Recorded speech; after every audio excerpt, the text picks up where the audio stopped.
Belen, I think now that's recording. Yeah, it's recording. Thank you.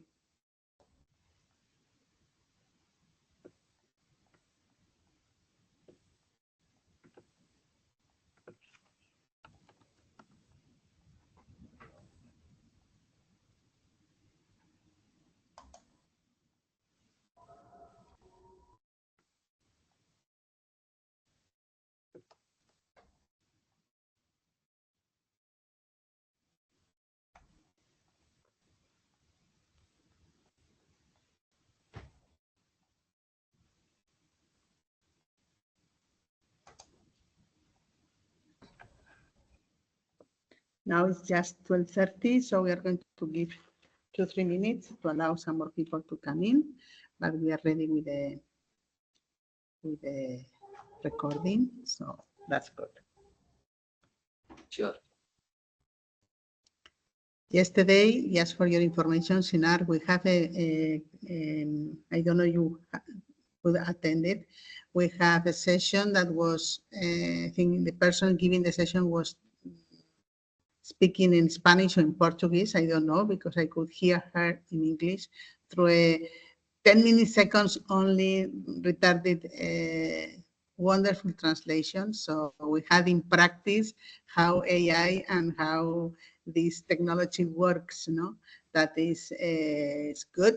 Sometimes I feel a little bit scary to see how things happen, but it was really a real-time experience on how wonderful these new technologies are, because the person was speaking in her own mother tongue, and we were listening perfectly, and not, a very self-confident and self-clear translation. And yeah, so it was amazing. So someone Right. has So, joined from yes. Tajik. Yeah. So yeah, tell me, Nisa. Yes. So, like people are familiar with the English language. Am I correct? Yeah. People here, your audience today, Y- everybody understands English, are familiar. Sometimes the accents are the issue, okay, that we have Yeah, different accents. that's okay. I will Yeah, try to keep my pace as low as possible so that everyone can understand it. understand. Yeah, Right. don't worry. Yeah. So maybe Okay, we thank can, you. I think someone from Tajik is also there. I think everybody, apart from all the partners, I think UNAF is missing, but they will join. So because they have already told me that they will maybe a little bit late. So, okay. So let me introduce this session as part of this project that we are doing, funded by the European Union. The subjects or the topic we are trying to research on is education for technological literacy and inclusion. The session for today is an online seminar for lecturers, okay, for blockchain and cybersecurity, knowing that these sessions also will be further disseminated also for students, and that's why we are trying to make these technologies also. We are trying to be technology friendly also in our delivery of the programs. So, and then this also we have our YouTube channel, and all these sessions will be also broadcasted in the YouTube channel and in further social media of all the institutions. Okay, and one of the things that we can say is that from the previous sessions, the audience online and the audience after the sessions are getting big numbers, and that's why also show us that now all this informal learning is much more important than usual the formal learning. Okay, but having said that, let me introduce to Mr. Nisar Acharya, that he is, if I'm not wrong, he's Bachelor in Computer Science, and also he has a Master's in IT Systems. Okay, maybe he can develop further his qualification, but I would say that he is someone that, apart from his own expertise, he's someone who is used to teach and to train, no? And part of his current job is to train in different institutions. He was sharing with me, including Navy, including defense, no? And he's in different sectors. He's trying to train non-technical people, I guess, in these issues. So I think he's the perfect fit for us, and we are non-technological lecturers, and we are eager to know a little bit more how can we be a little bit more secure in this cybersecurity world. So I leave it the word to you, Nisa. Yeah, welcome to our program, and I'm quite sure that you are going to deliver what we need to know. Thank you. Thanks to the team of the E4 TLI, right? It is my pleasure that I have this platform to share my knowledge with everyone, right? Basically, let's start with my introduction. So, my name is Nisar, as she has just introduced me.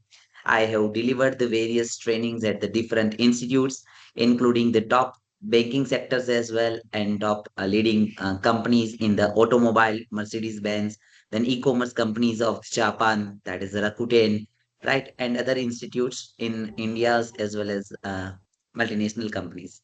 So let's begin with today's session.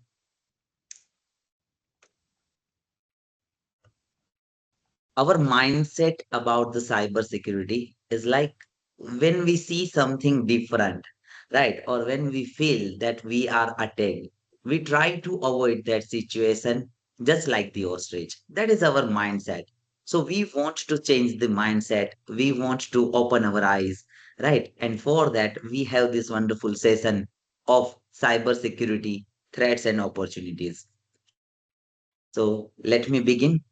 So the very first thing is about the disclaimer that the information presented in this session is intended solely for the educational purposes.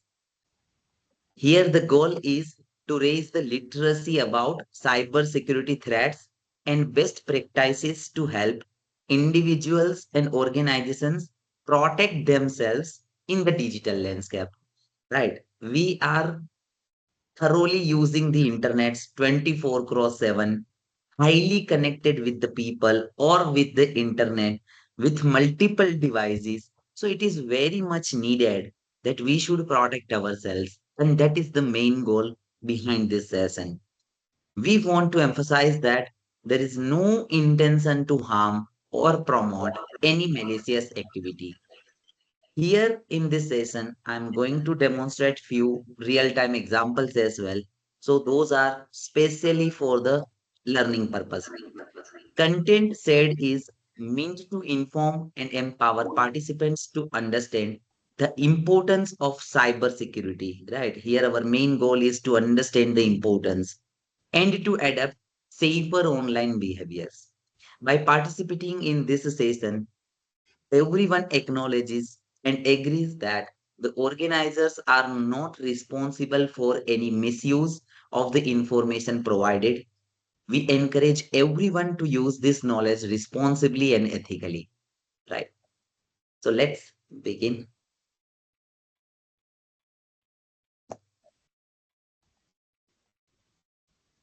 Every day, every minute, we are highly connected with the internet. So if we consider for the 60 seconds or 1 minute, at least 6.3 million Google searches are there. More than 174,000 of applications are downloaded from the different app stores.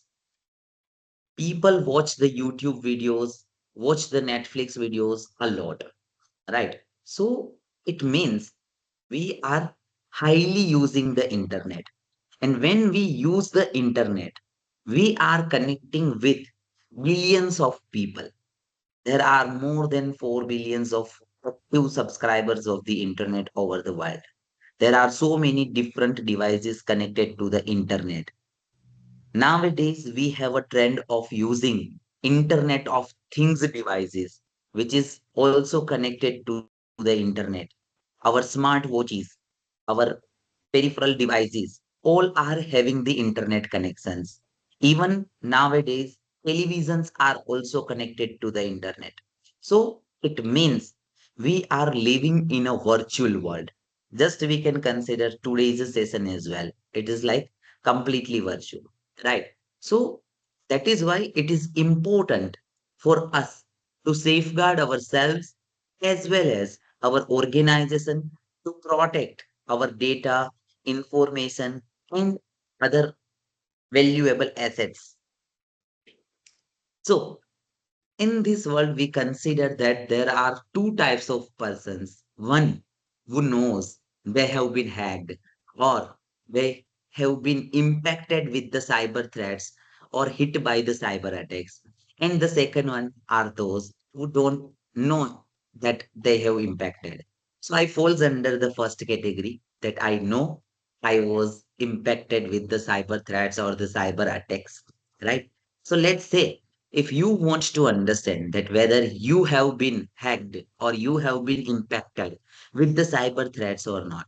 So at that time, let me open a browser. Here we are visiting a website named as Have I Been This is a collection of the breaches of the databases. So they have collected different databases. Those were available over the dark web or the internet, right? Which was breached by the hackers. So if we visit the website and if we mention our email address or phone numbers, so I am just mentioning my email address over there, right? So simply I just want to pass or convey the message that I am delivering this session, but somewhere, somehow, these threats have impacted me as well. So there is a possibility that it has impacted you or your organizations as well, right? So if I check for my mail address, at that time you can see that it was involved in the different data breaches. So Big Basket, that is one of the Indian application, right? Then Ixigo, that is there for the traveling application, and different other things are also there. So if we try to understand this scenario that I am using the application Big Basket, somewhere, somehow, their data was breached. And at that moment, my data like date of birth, email address, IP address, my name, password, right? All these things went to the attackers. So it means somehow I am also impacted. They know my physical address as well. They know my mobile numbers as well, right? So this data can be helpful to gain the identity of the others or to gain the data, right? This data is like very much crucial. If I give you one more example, that how this data looks like. So if I search for my mail address, this is another platform where they have the different databases stored over there.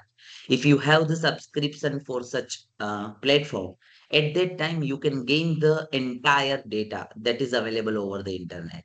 So if you see here, my data is a part of big basket bridge and it is somewhere will be written something like this. So here it's showing someone else data. I do not want to say that their informations are there, but the thing is there is a possibility that this person knows that their information is available publicly, or sometimes it is that we do not even know that our password, username, all these things are there over the internet, right? So if you see that some person's mail address, their mobile number, their complete physical address, all these things are there. So now, if we want to protect ourselves, right, we can't change our physical address. That is not possible, right? The same way, we cannot change our mobile numbers because we are highly using that or like connected with so many people with that mobile number. So what we can do? So we can, if we know that our data was breached, right, or it was impacted at that time, what we can do? We can change the passwords of that particular application that if we know. If you see here, this password was there in the encrypted form. Means we can't know or we can't say that this is the password of the user. But if we try to decrypt it, Sometimes it is possible. And sometimes the companies, right, were storing the information in the plain text. Plain text means anyone can read that data, right? So earlier, there was a breach of the Sony.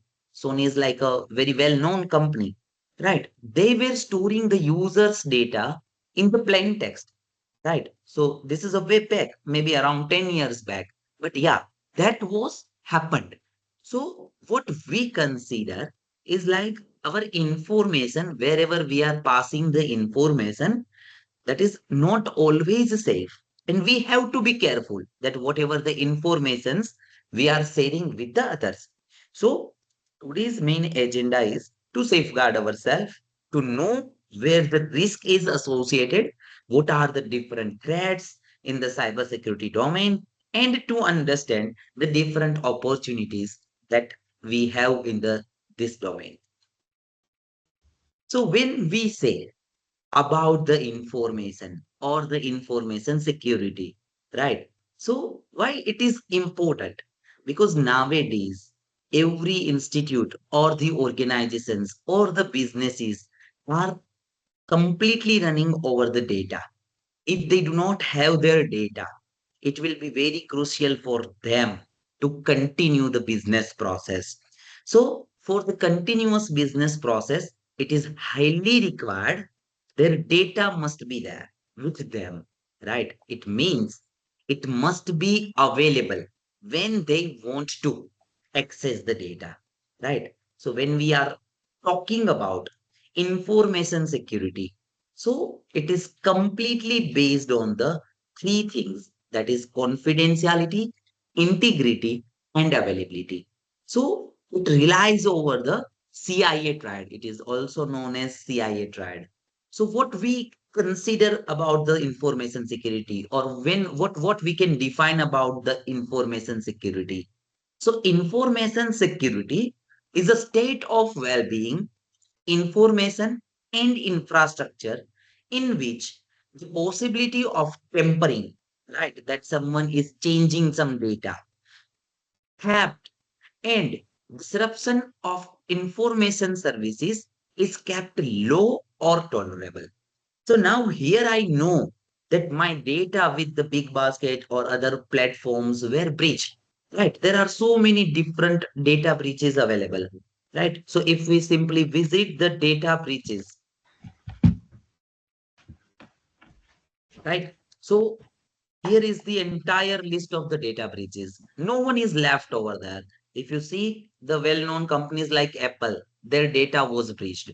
Their healthcare data was breached. Right. If we see about the AT&T, a well-known telecommunication provider, right? So even their data was breached. AT&T's data was breached. Even the US military's data was breached.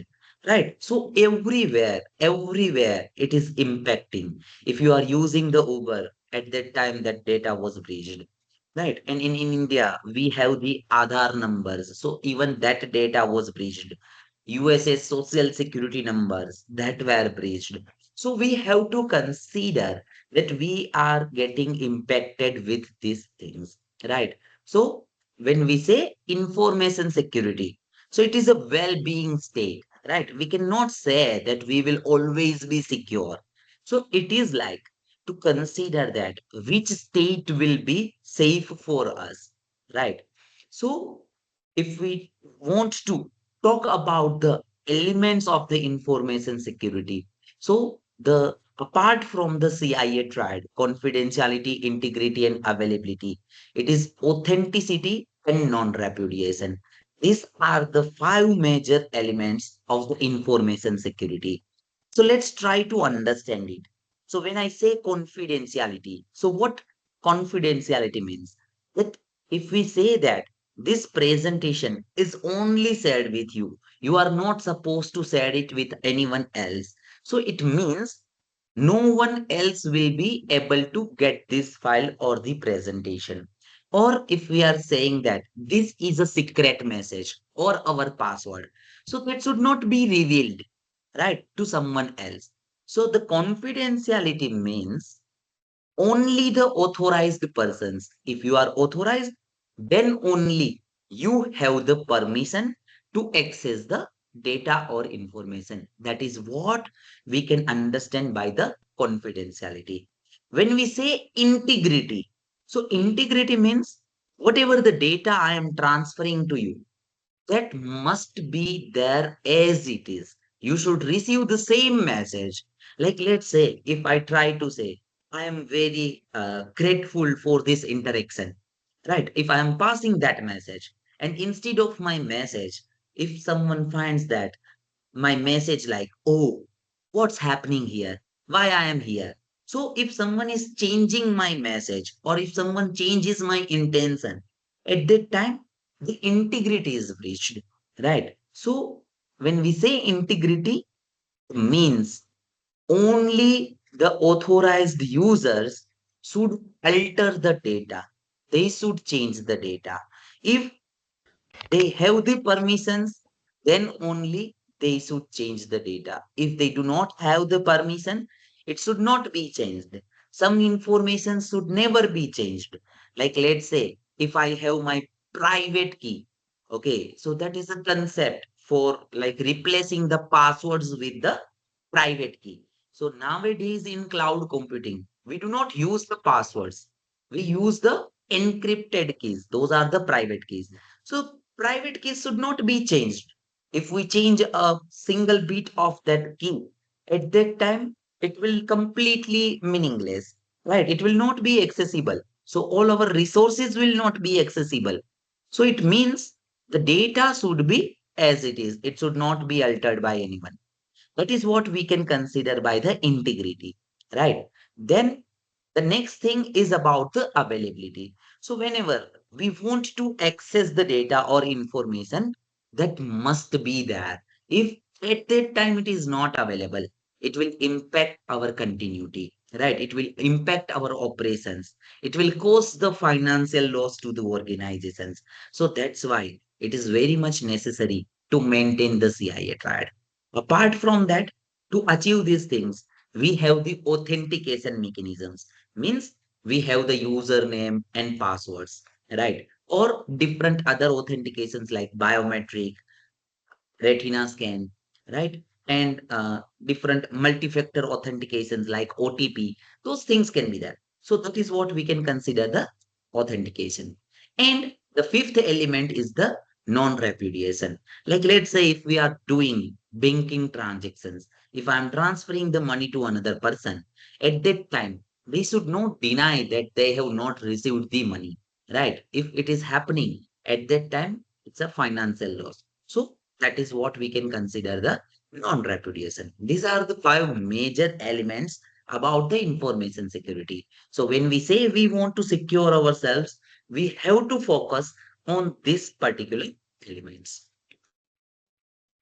Then the next thing is where the attackers target us, right? Where they basically target. So either they targets on our network. So like, let's say I am connecting with the internet. I am right now connected with the internet with my mobile phone or the mobile hotspot. So at that time, there can be the threats over the network. Like, let's say if you are connected with the university network and if some malicious users are there inside the same network, right? So that what they can do, those we can consider as a network threats. Then there are the threats related to the host. So right now I am using the laptop. So the threats over there, those can be there on the host. If you are using mobile phones, at that time there are some threats. So those type of threats we can consider as host threats, right? And apart from that, there are few threats. Those are related to the applications. So let's say if we are using some web application, okay, or website, at that time there can be some threats to that particular website. That is what we can consider the application threats. So if I want to give the real-time example, right? So at that time, network threats like, let's say, sniffing or eavesdropping. So someone with the knowledge of the cyber security, they run the sniffing tools like Wireshark. Wireshark is one of the most known sniffing, most known tool for the sniffing, right? So if someone is using that tool, they can identify that where you are visiting, which websites you are visiting, right? And if those websites are not secured with the HTTPS, at that time they can gain the username and password from that particular tool on itself. So those can be considered as a network threats. Then there can be the threats of like host threats. So if we say denial of service attack, so denial of service attack means like right now I want to deliver this session. This is a very much important task for me. I'm highly interested for this, right? So meanwhile, if I am doing my activity and by mistake, if I open some files or some malware files, or if I click somewhere else, which disrupts my current activity, right? So what will happen? Like, let's consider if something happens on my machine right now, right? If I am not able to use the Microsoft Teams or any other platforms, if I am not able to open the PowerPoint, what will happen? There will be a delay in the presentation, right? There will be a delay in the session. So it means whatever the activity I want to do, whatever the services I want to use, I will not be able to use it. That is what we can consider the denial of service attack. So if I want to give you a one example, very quick example for the same. So here in a virtual machine, right? This is a separate machine in a virtual environment.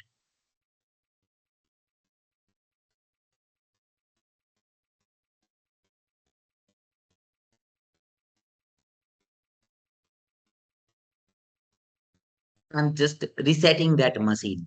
Meanwhile, if we see one another threat that is related to the application, right? So application threats like some secure code is not there on the application. So at that time, attacker can bypass those applications, right? So if I want to give one more example of the application threat, so here is one website.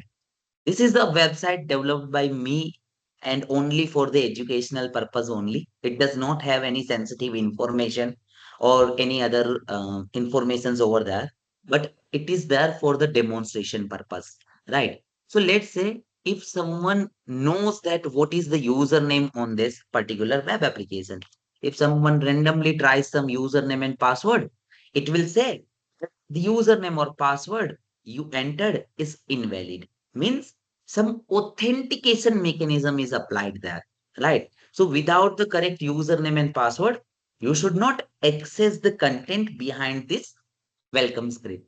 But if someone knows how to attack this website, right? And even if they try to perform the basic SQL injection, it is like we are trying to bypass the authentication mechanism, right? And if someone tries to do such things, there is a possibility that they get the access of the website, right? This is not the problem of the host like laptop or mobile. It is not the problem with the network, but there is a problem with the web application because this code is not secured, right? This code is not secured. That's why we can consider that this is a threat related to the web applications, right? Similarly, if we want to understand about the host threats, right? So I was talking about the denial of service attack. So here is a virtual environment. Why I am running it in a virtual?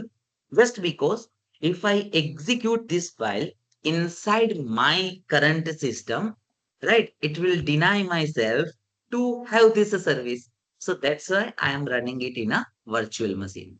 So if you see, this file is there, right? And if you by mistake open this file, at that time, continuously something will happen which will interrupt my current sessions, right?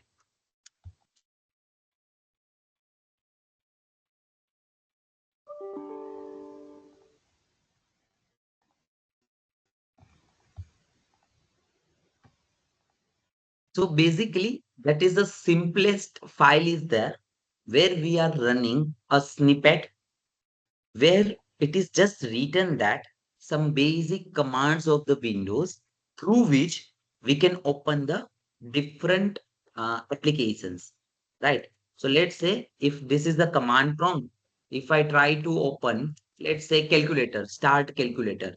So it will open the calculator in my screen, right? So the same way, if I try to write start MS Paint, so it will open the paint over there, MS Paint, Microsoft Paint, it will be there, right? So similarly, in this particular file, I have just written this type of snippets.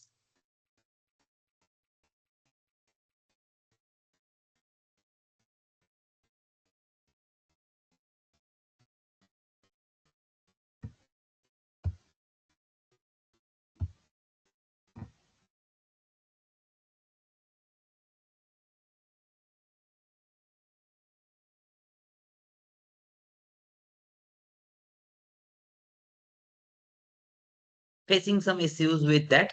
So let me show that how we can write such uh, particular files.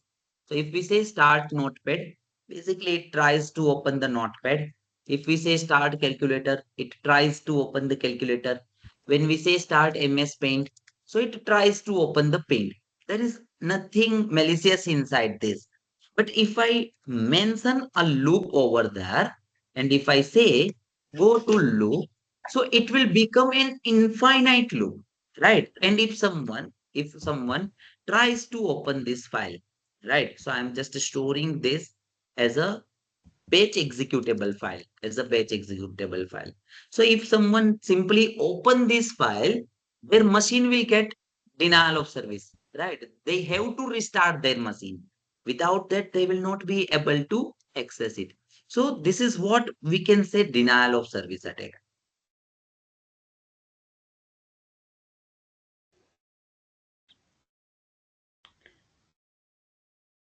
So this can be the different categories where the threats are associated, right?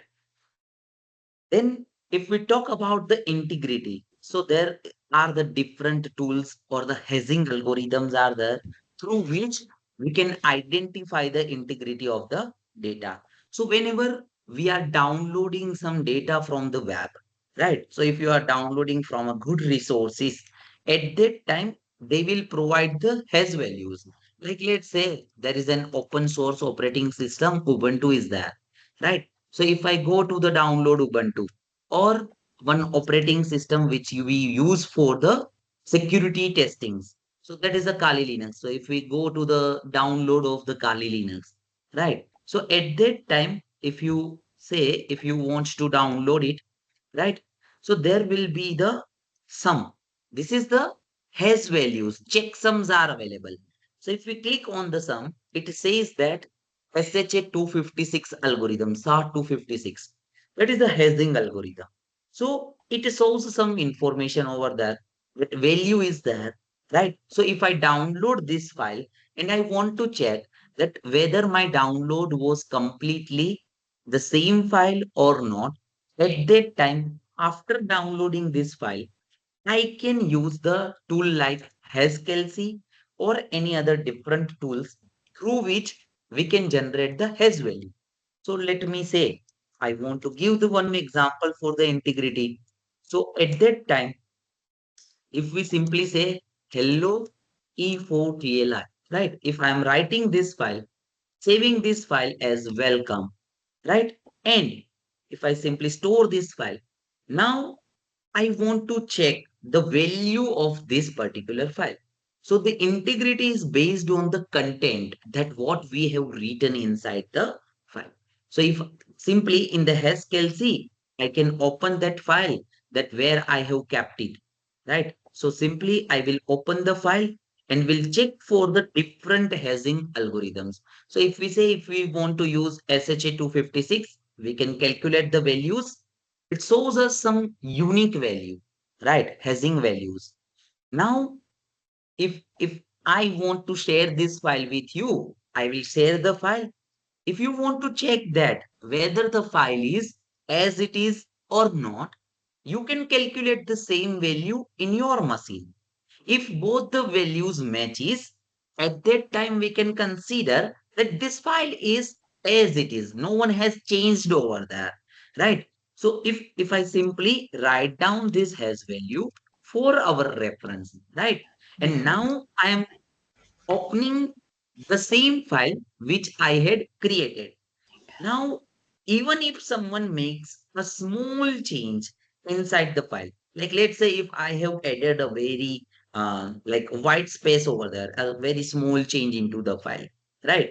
And if you try to recalculate the values, it will get changed. So even for a minor change in the file or the database, the entire hash value will get changed. So it means if we want to check the integrity of the file, we can use the hashing algorithms. The different tools can be there, which can help us to maintain the integrity, right? So this is important when we are doing the communications or like sharing the files. At that time, later on, we can share the files with the integrity, or we can use the passwords as well to protect the files, right? Those things can be helpful. Then, if we talk about the different threats, right? So we have just get some idea about the cyber security, information security. Now, if we talk about the threats, so there are the threats associated with the cybers like cyber stalking, identity theft, our financial frauds can be there. So debit or credit card frauds can be there. Then different ransomware or the malware attacks can be there. So let's say the file which I created, I share it with everyone, then everyone can get impacted with the denial of service attack, right? So that is what we can consider. Then social engineering attack. This is one of the most crucial attack, and it is the attack through which attacker gains the username and password of the users, right, victims. So when we say this is social engineering, so what they try to do, they basically try to spoof the websites or the applications, and then they generate the emails or messages or over the calls, right? They try to tap the identity. They try to spoof someone, right? So what can be there? So like let's say if I want to give the real time example. So if you see, we just visited this website, right? If I open the login page of the website again, it looks something like this. Okay, it looks something like this. Okay, just give me a moment.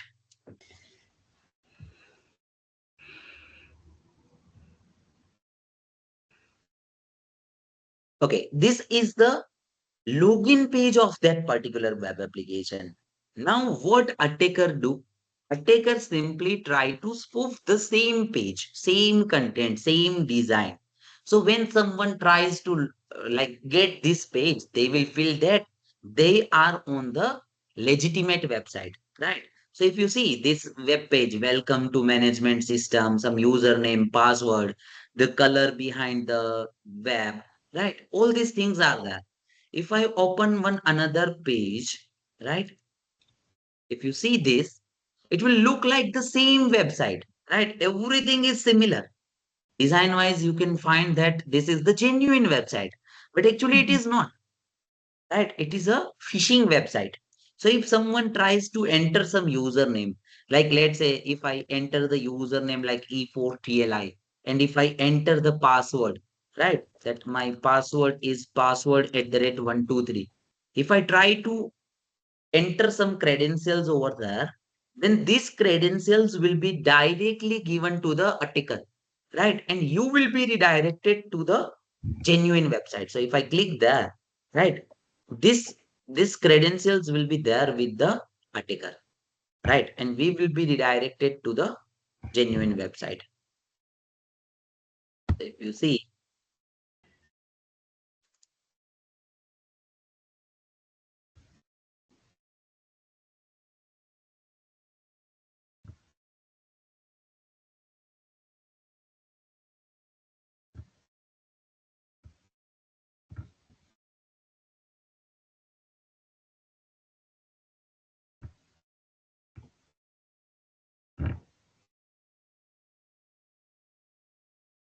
so simply attackers do not have to do much over there. They can generate it within the minutes, right? The different tools are there through which they can generate it. So one of the phishing tool is software engineering toolkit. SE toolkit is there, which we use for the awareness purpose that how this phishing can be done, right?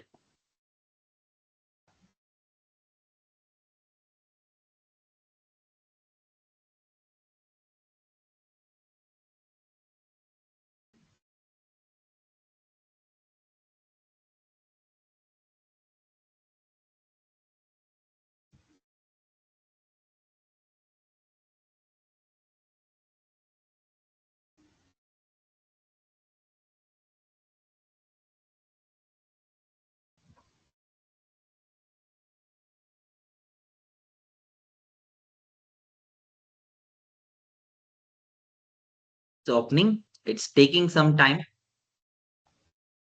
Meanwhile, we can see this file, what I had written for the denial of service attack, right?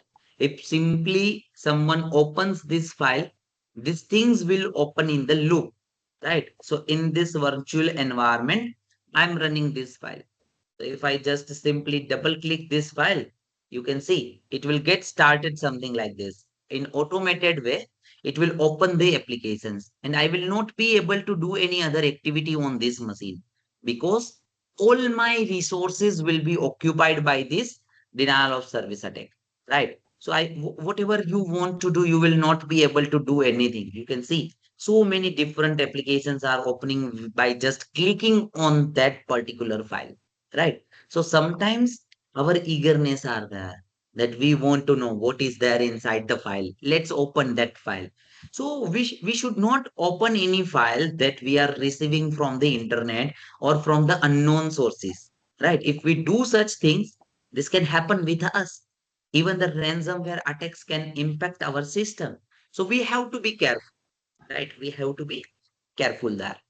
So if you see here, the entire machine is occupied. We will not be able to do anything, right? This is what we can say denial of service attack.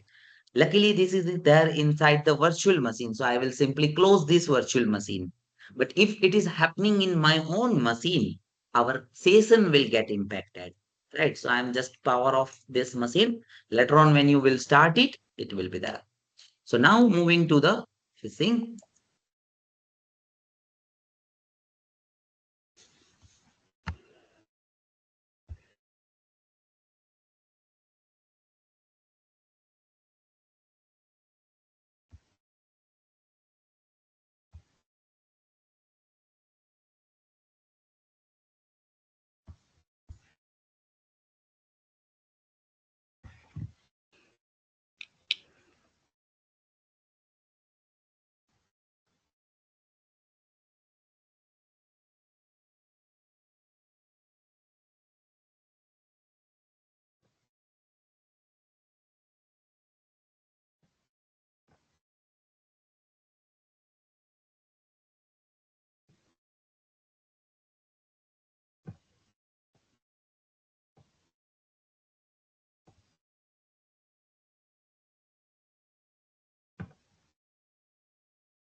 It's just taking a bit longer.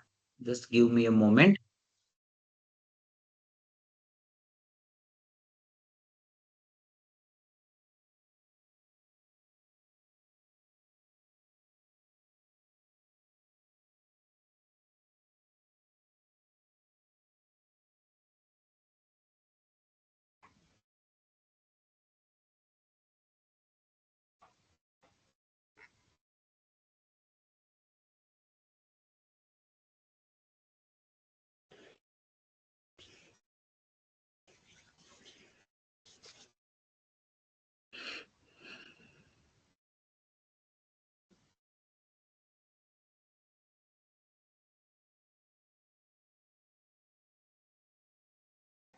Simply, the attackers can mention that where they want to clone the website, right? And that will be a bit easier for them. They just have to mention the URL of the website. So with using that, they can create a phishing website of any of the machines or the web applications. So if you simply enter the username and password, this will be redirected to the tickers, right? They will send this type of links over there to the user where you can get the same UI of the particular web application.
There is some issues with the internal machine.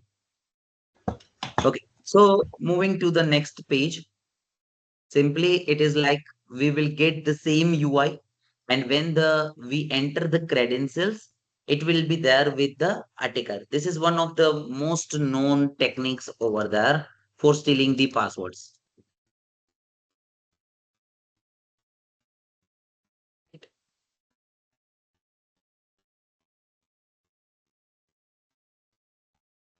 Then we go ahead. There are the different Ponzi schemes or the pyramid schemes or sometimes Nigerian scams, right? Where they say you have to connect the more people, you will get the more advantage when you connect the more people. So multi-level marketing type of schemes are there, right? That can lose the money of you as well as your friends or the families. Those are known as pyramid schemes. Then some government type of documents you can receive, you will feel that it's a legitimate documents, right? But those will not be the legitimate. Recently in India, one businessman lost the 2 crore rupees, INR 2 crore rupees through the attackers, right? And the reason was the attacker behaved like they are the billing party or the client of the businessman, right?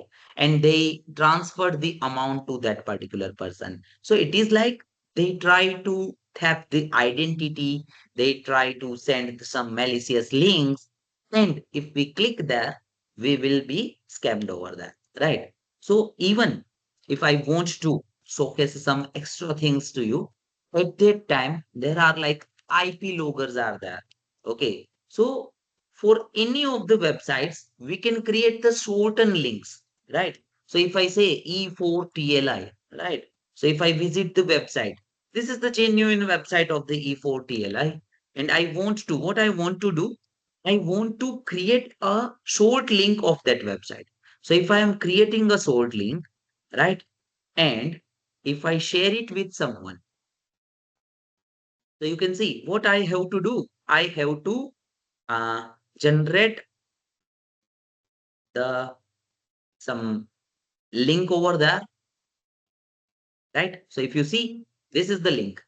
If I want to send this link to anyone, right? If I'm collecting, I want to collect some data as well. So if I send this link to everyone, like let's say if I am sharing this link over the Meet, okay, so it will be there with everyone, right? If I just give a message to the chat box, right? If I share it. So if someone click on that link, if someone simply click on that link, what will happen? They will be redirected to the website of the E4TLI. But meanwhile, I will also get the information that who clicked that link, right? So if you get the data, right? If you refresh this particular page, I will get the data that who clicked that. So here, if you see, I got the public IP address, whomsoever is clicking that. Also, I am getting the operating system as well as the browser details of such user, right? Which can be very much crucial. Even we can get the location details as well. So if you are simply clicking a link which is sending by an unknown person, you are revealing so much information to them, right? So we should not open this type of certain links, right? This is the example. Then what they can do, like let's consider if you are using torrent, right? Torrent is a very good technology. So they can know that what you are downloading from the torrent. So I know what you download, right? I know what you download. It is again a one web-based portal where simply you have to mention the IP address of the user which you want to know, right? So here in this particular thing, I was getting the details of the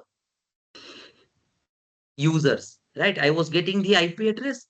Simply, I will get this IP address. If someone else has also clicked that link, I will get their IP address as well, right? Then simply, I will paste that IP address over here and will try to know that if they are using the down torrent or not.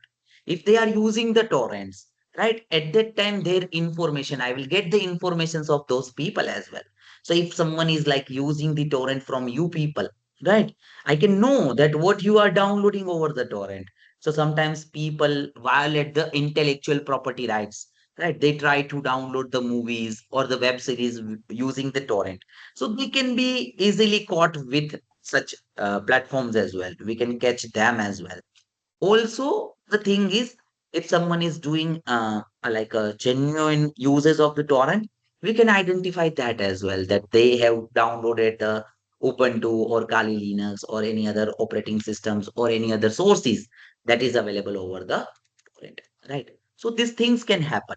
Then there can be the different men in the middle attack that if someone are like passing the messages or communicating, someone is trying to hear that communication, right? Here the communication will be heard from the network, right? So that can be there. Then there can be the supply chain attack. So there are so many suppliers over there, right? So we can identify some, like let's say someone is like providing the services to me, right? They are using my data for providing the services. At that time, if my data is not impacted by my organization, but the provider was impacted, right? One of the very known example is the solar winds attack, which you will elaborate in the next session, right? Then cyber blackmailing. So nowadays there is no need to hijack someone or like to keep them on a gunpoint. It is like simply we are hijacking their machines. We are hijacking their mobile phones, right? Nowadays attackers simply use the artificial intelligence, right? They you create the deepfakes video. Simply they will like spoof the videos. They will try to deface your self-respect, right? They can place something related to you. So this type of threats can be there.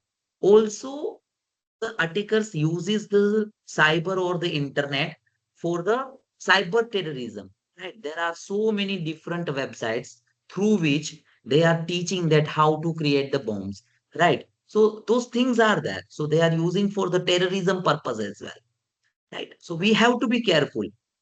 This type of scheming devices can be there when we are using the ATM cards or any financials, right? Even in some countries like Bangkok and Thailand, the cloner machines are there. So many cloner machines are there. that if you swipe your debit card or credit card, all your financial data will be lost. They can empty your accounts within the minutes, right? So those things can be there. They can get your pin, secret pins, or through the hidden cameras, or they can solder surf the pins as well, right?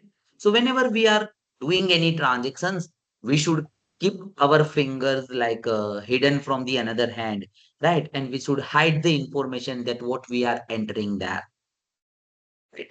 These are the different things that we have discussed about the phishing as well, right? So here, if you see, I have kept one more example for the phishing, that it can be the uh, phishing email that your data was involved in a data breach. And so we recommend you to change your password immediately. Otherwise, it will get impacted. So if you try to visit some URL and if you enter your password, right, at that time, they will get your passwords or the credentials, right? So never clicks on the links that you are getting from the unknown sources, right?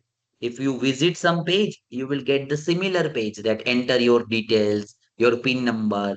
But if we enter it, at that time, it will be there with the attacker, right? So those things can be there. They are using it for the cyber terrorism. So cyber terrorism, they are using it highly.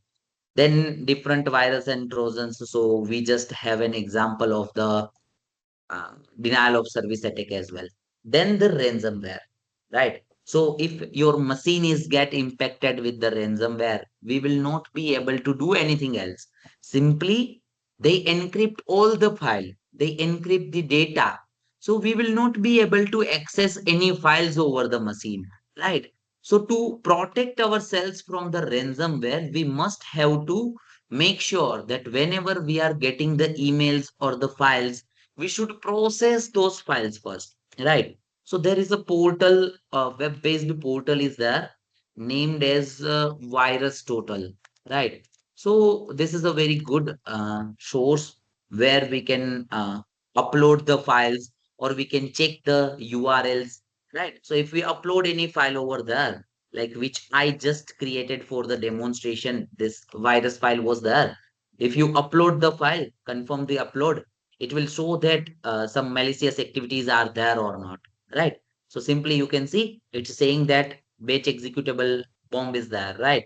So this there are plenty of uh, we can say antiviruses are deployed there, right? So it will check everywhere, and it will identify that whether something is suspicious or not. So it has identified on the 62 platforms and identified that 11 of those are saying something is malicious.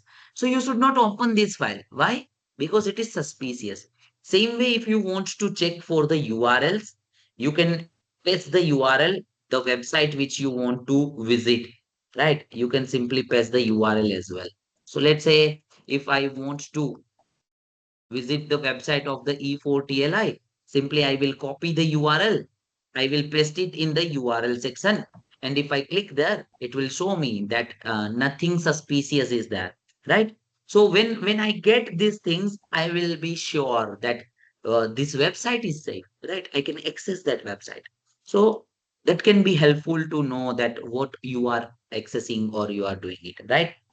Then to protect yourself from this type of ransomware attack, you should always have the backup of your data, right? You should always have the backup of your data, because if you do not have the backup of your data and your entire data is encrypted, at that time it will be very much difficult because you will lose your data, right? And data is very much important. Like let's consider if you are doing some research work, right? And that important research work or the efforts of 1 year or 2 year, right? If you lose all the files, it will be very much, pathetic. So at that time, it's always good that we should have the backup of the our data, right? That is important. Then, like let's say, if you want to sell the mobile phones or any digital assets, right? For the like third parties, or if you are like, if you, let's say, if you are handing over it to someone else, or sometimes companies are providing the machines or the mobile phones, and we want to return to the company, what we can do? We can wipe out the data. Whatever the data is there, we should wipe out. Otherwise, they can get the data from that. So there are the tools like disk wipe or BC wipe, through which you can empty your hard disk. But before doing it, make sure that the country's laws allows that thing. Because in this world, there are few countries which do not allow to format the like hard disk data without the permission, right? So you just have to like comply with the law as well. It is very much important, right?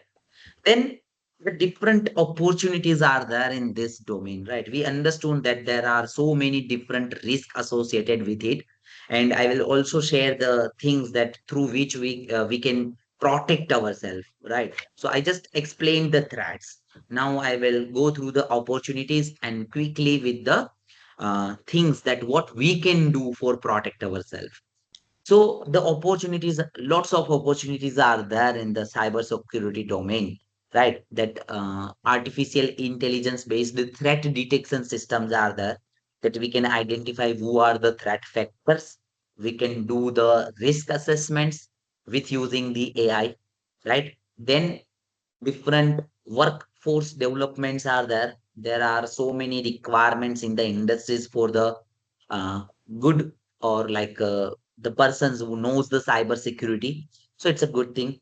Then zero trust architecture means when we are implementing our technologies, we do not want to trust anyone, right? Like, let's say if I'm visiting the university campus, there will be an entrance gate. At that time, there will be the security.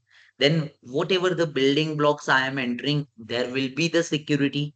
Then, if I am visiting any other classroom or labs, at that time, there will be the security. So, it means everywhere they are checking my identity or the pages, that whether I am a legitimate user or not.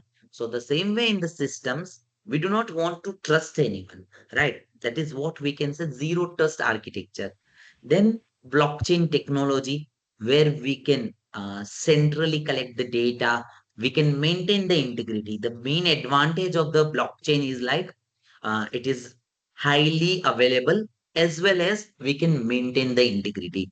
That's the advantage. So when we were talking about the information security, we can understand that it is like matching those things as well, right? So that's good. Then cyber insurance. This is again a one domain where there are lots of opportunities in the cyber world, right? So every organizations nowadays take the insurance to safeguard that their organizations from the cyber threats, or if they are getting impacted with the cyber threats, at that time, whatever the, if they are implementing the security measures, then the company who is providing the cyber insurance will be liable to pay the compensations to the victims, right? So whatever the threats are there for the penalties, right? High penalties are there if we do not comply the rules or the regulations, right? Like European Union, EU has implemented GDPR in a very well manner, right? So if someone like are not protecting the user's information, or they are not protecting the personally identifiable information, right, they will be charged with so much of amount, and they have to pay that. So sometimes businesses can lose the revenue, they can lose the finance over there. So it is important for them to take the insurance, and that is a very good domain, right? Then collaborations with the information sharing, intelligence, cyber intelligence, that is again a good field. And automations. So many a times we have the different sectors, like automations of the development of the coding, right? So when we say coding development is automated, we say developments plus operational. DevOps are there, right? Continuous integration and the continuous development cycles are there. CI/CD pipelines are there, right? So at that time, we should automate the security as well. And there is a lot of requirement in that particular field as well. These are the different opportunities, those are associated with the cyber. The same way, regulatory compliance, right? Compliance is like a field where we must have to follow the rules and regulations of the like location where we are doing the business. So when we talk about the cyber, so in the internet, we are doing the business all over the world. And when we are doing a business all over the world, we have to comply with all the laws. So that is why compliance is highly required, right? Then cloud securities, there is an opportunity for the cloud securities as well. Now, quickly, I am wrapping up my session by what we can do to safeguard ourselves, right? So, if we are using the mobile phones, whether it can be Android or iOS, or if you are using the browsers, or if you are using the different operating systems, so there is an organization named as Center for Internet Security, right? They have developed the benchmarks. Okay, you can simply log into the portals of the CIS benchmark and you can download for the different operating systems or the tools or the browsers or your mobile operating system, right? There they have the controls that what settings you should do in your mobile phone or in the operating systems. If you follow those controls, right, at that time, your device will be secured, right, which will help you to secure yourself. Like, let's consider if I just give a small example in the Android devices, when we enter the passwords or the patterns, right, sometimes it is visible, sometimes it is visible there that what we are trying to type, right? So if you want to protect that thing, at that time, you can change the settings and there you can make sure that whenever you are drawing the patterns or entering the numbers, it should not be pop out or it should not be visible. So this type of settings can help you to secure your passwords from the shoulder surfing. If someone is trying to view your display, at that time, it will be secured, right? There are so many other settings as well, and it is in a layman language. So even if you will follow the documents, you will be able to understand it, right? Hopefully, it has opened our eyes about the cyber session, right? If you have any queries regarding the same, right? If you find any difficulties or queries, you can contact me over there on my mail ID, right? Or this is my number, Indian number, where the WhatsApp is also working. So you can ping me. If you have any feedback related to the session, you can, yeah, it is like highly welcomed, right? You can give me a ping. You can share your details. If you have any requirements or if you want to know more about the cyber securities, you can connect with me anytime, right? It was my pleasure again to talking with you people, right? Thanks to E4TLI for giving me this wonderful opportunity, right? And looking forward to all of you with another sessions or like a meeting somewhere in a real world as well. Thank you, everyone. Thank you, Acharya. Has been a great Thank you. session. Thank you. And at least you have opened our eyes. I hope that Simran can give us a little bit more of hope because it's quite scary. Okay, but thank you so much. I don't know if someone has some specific question that would like to ask. If not, we'll have like a 5-10 minutes break Yeah, and yes, we'll yes. start with If any Simran. questions are there which I can answer. Maybe a very small question. What is your suggestion regarding cookies? Every time when we are access anything, they ask us either to Yes. agree, to So accept yes. partially, totally, none. What is your suggestion on that? So when we are like getting the options, always we should avoid the cookies because Avoid. when we yes. So whenever we are getting the opportunities, try to say that do not store the cookies. Okay, because when they are storing the cookies, they are saving some our information over the web browsers. So if the attackers trying to get that information from the web browser, right, or they are trying to tap the cookies at that time, they can get our passwords or the session IDs. Those are stored inside the browser. So that is again one type of attack, session hijacking. Means you have already logged into that particular web application. And if they get that session ID, unique session ID, They do not have to mention username and password. Straight away, they will be able to get the access of the portal. So it's always good that we should avoid the cookies, because whenever we say allow the cookies, they try to get the information, more information from our side.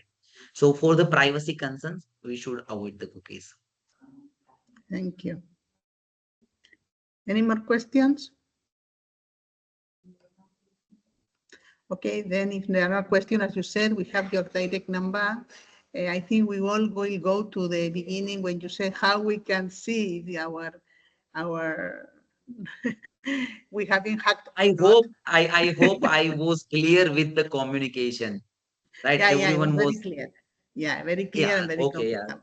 Okay. yeah, So yeah. thank you so Thank you. much. So we'll give 5 minutes break so that we can have a little coffee, and we'll come back again in 5 minutes. Okay? Thank you. Thank you, Okay. Acharya. Thank you, everyone. Namaskar. Thank you. Thank you. Bye.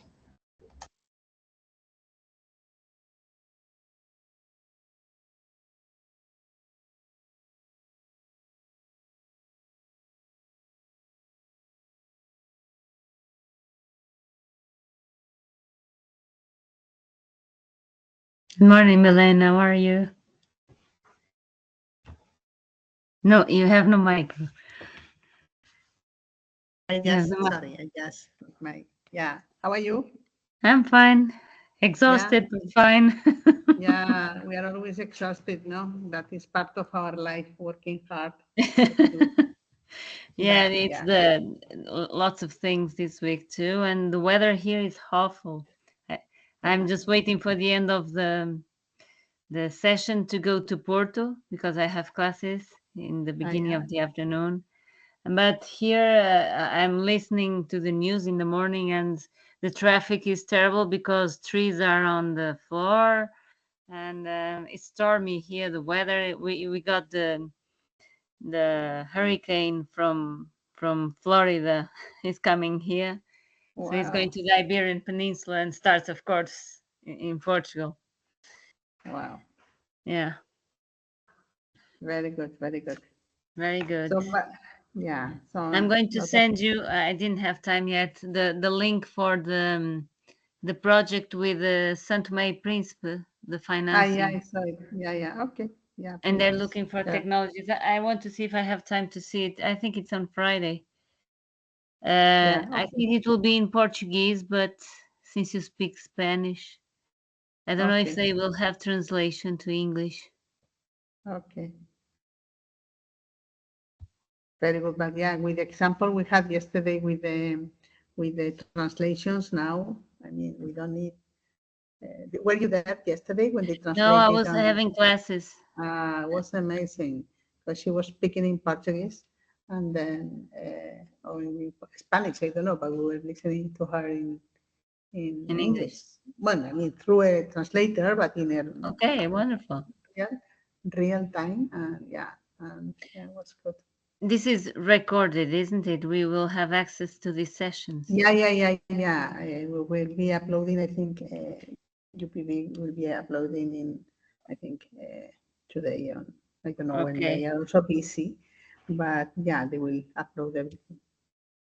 I'm insisting with my guys for the timesheets. I didn't forget that. Yeah, But they are very bad boys. So if you hear that I kill somebody, it was me.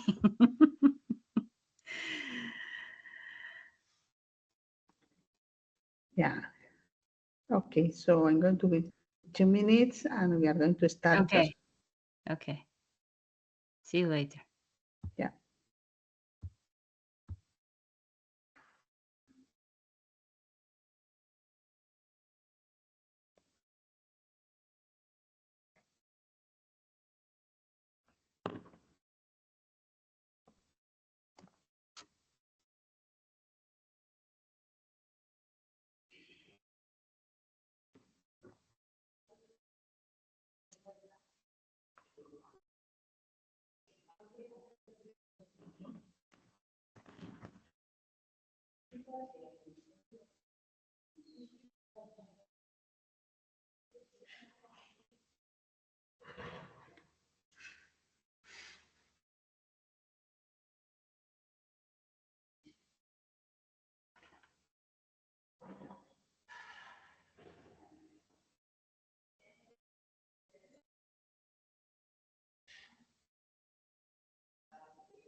Sorry. And just, am I audible now? Yes, you are audible. I was Good just morning. welcoming. Thank you so What time much. is what time is in Melbourne now? It's 7:15 in the evening. In the evening. Okay, good. Yeah. So we are going to give 1 more minute so that people can have a little rest. But yeah, I will introduce you. So let's see, people as soon as they start. So yeah, good timing for you because now you have finished your day, working day, and Yes. you can. Yes, Yeah, I did finish that's it. good. That's good. So that's been a perfect timing. Okay, I think people are again uh, contacting. So good morning for someone, good afternoon for me, good evening for Simran. Allow me to introduce our new speaker, that is Simran Sankala. She's an Indian national, but living and working in Australia. I think she's talking from Melbourne, if I'm not mistaken. So Simran is, again, is a bachelor on technology. I think he holds, I think in the area of computer science and engineering, both, if I'm not wrong. Okay, but I would say I would define her like a security consultant, no? And after having listened to Acharya, that as he was talking, I was like saying, oh my God, oh my God, oh my God, what is this about? No, I mean, are we secure? Are we safe? I hope you can give us a little bit more of hope in the sense how to handle, no? How to handle and which are the real positive applications of the cybersecurity. So I think Simran also is, apart from his work as someone technological, person, also she's teaching and she's training. That's why I think we all count on her also, because whatever she has to say is not only for the practical point of view, also because she's used to train institutions and train people in this area. So up to you, Simran. We are eager to listen to you. I don't know if you can share your presentation and you can, we are running a little bit late, but take your time, and whenever time is over, I will contact you. Okay, I will tell you. All right. Thank you so much and welcome everyone for joining this session. I am Simran Sakla. I am currently working from Melbourne, but I'm an Indian national. I'm working as a Excuse me, Simran. Some people are not on mute. If people can mute, would be good. Yeah. Okay. Go ahead. Go ahead. I think everybody's mute now. Yeah. So I have almost 5 years of experience. I have been working as a cybersecurity consultant. I have had my experience in India. I have had over 2.5 years of experience approximately. I've worked in Qatar, and now I'm currently based out of Australia. So as a cybersecurity consultant, my profile allows me to do the pen testing or cybersecurity testing on web applications, mobile applications. We also do the infrastructure testing, and sometimes we act like an attacker. We go on site on the organizations to do things like attacker and see what a person who's not authorized to do can do. For example, I can go inside the building. I have to go and check what all access I can get, and how I can bypass the security, go inside, see how their network is set up, how the office devices are set up, and then we try to perform attacks on behalf of an attacker to see how strong the organization is, how they have implemented their security controls. So that is something that is my day-to-day job. That is what I wanted to convey, because Maria, you asked me to explain my consultancy profile. So I have dealt with government organizations. I have been dealing with private organizations as well. But yes, mostly this is my day-to-day job that I do. Now, I would like to firstly thank you, E4TLI, for giving me this opportunity to present today and give some of the valuable tips. And I hope all the information that you'll be gaining today is helpful to you. Let me share my screen.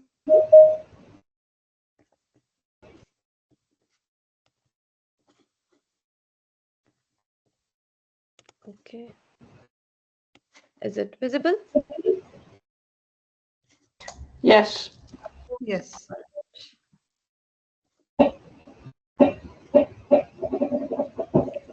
So the topic today that I'll be covering is practical applications of cybersecurity in various fields. Um, I have given a brief explanation about myself. Now we will be talking about. Please, those who have just come, can they mute, please?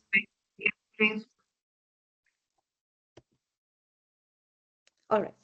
Before starting, I would like to read a disclaimer message to you because I might be showing some things that can be misused if not given to the right authority. So the cybersecurity demonstrations and practical examples shown in this presentation are intended solely for educational purposes. Any techniques, any tools or methods that will be discussed or demonstrated are to be used only in controlled legal environments and should not be applied to any unauthorized systems or networks.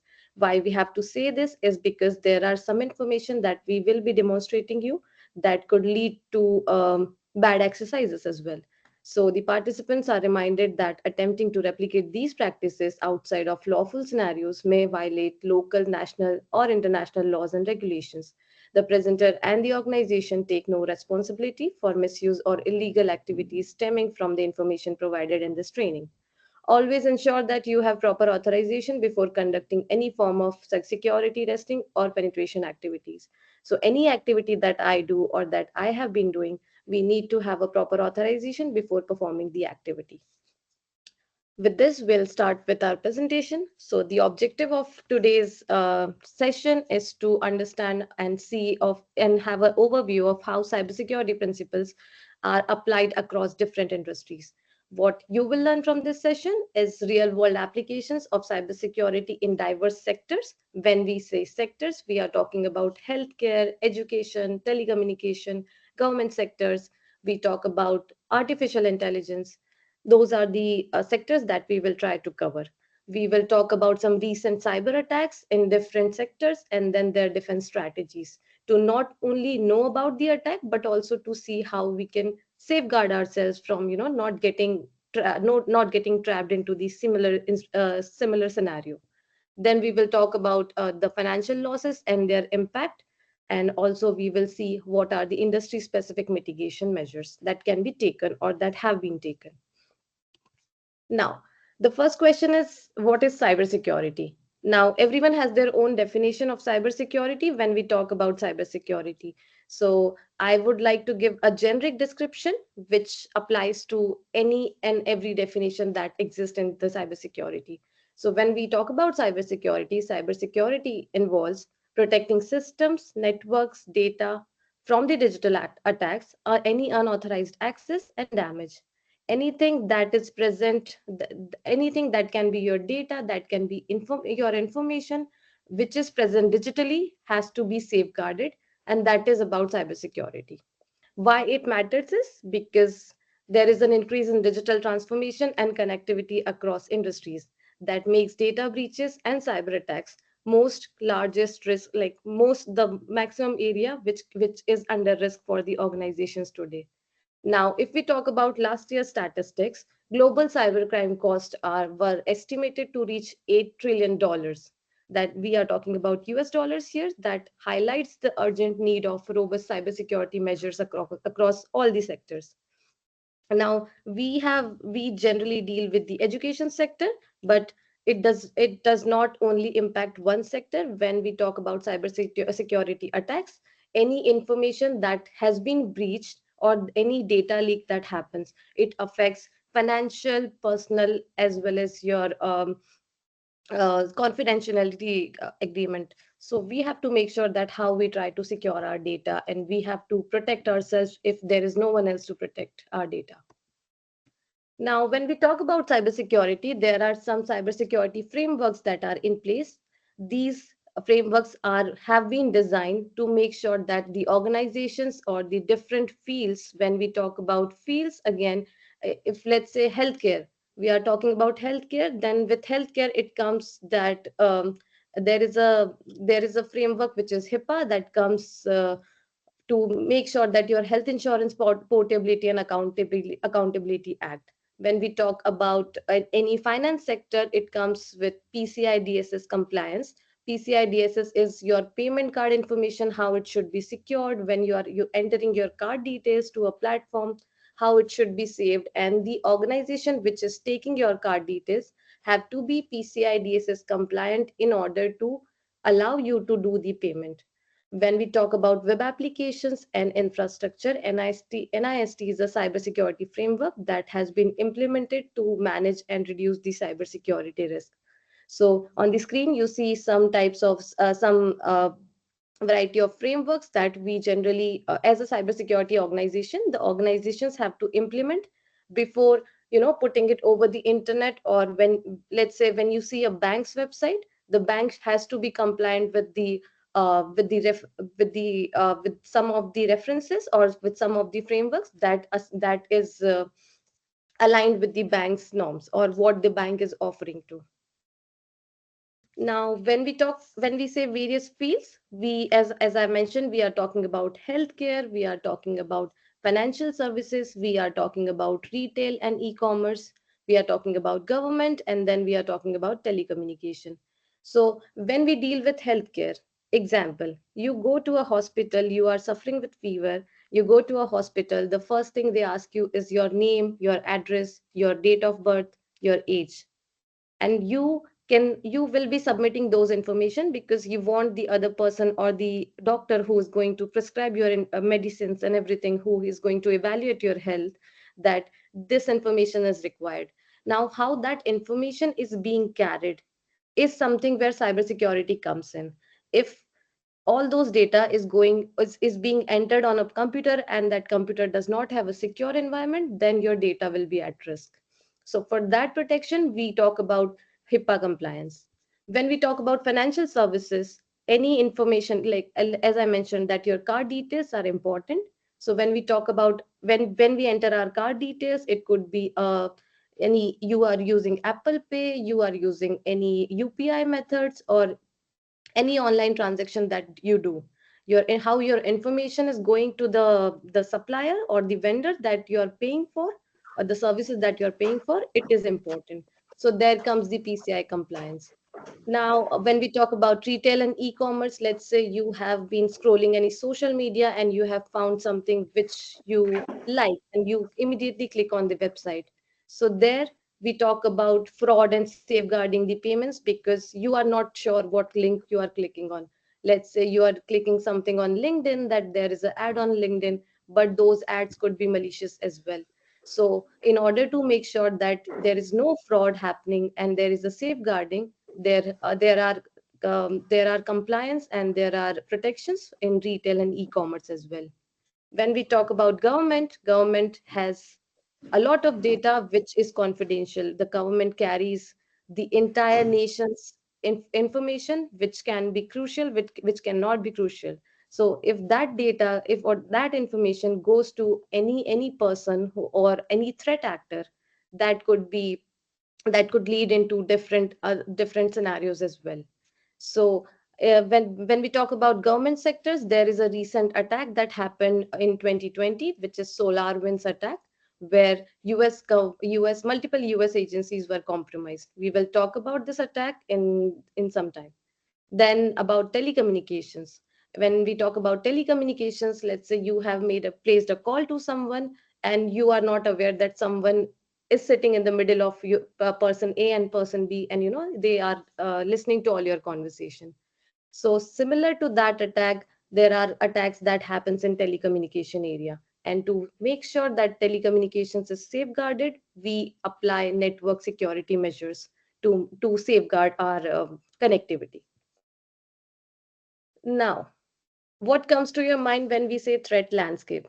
Why I have mentioned threat landscape is because threat is anything that could be dangerous for an individual. For example, I am sitting in my room, but I have no idea who is watching me. If you see on your right side, this is a screenshot of an open camera. That is, so basically someone has placed a security camera inside their house, but they are not aware that this camera can be the camera feed is available publicly. So if you see this screenshot, I have taken this screenshot on 8th of October 2024, which was yesterday, for a proof of concept. At the same time, If you see this, it is dangerous because the person who has the camera and who owns this house does not have any idea that their information is present to anyone for accessing. This is something which is very personal. You don't want in your house's information to be visible or to be seen by any other person. So what technology you implement in your house, it comes under threat landscape. So you have to evaluate what all landscape you are, digitalizing your assets, and again according to that you take the preventive measures. Now, I have mentioned some links which I will be providing later. The slides will be available to you. So you can have a look and you can see what all can be done. I'm going to show you some links where we can evaluate what can be done, or we can see how the internet works and what is happening around the world in the real time. Let's just show. All right.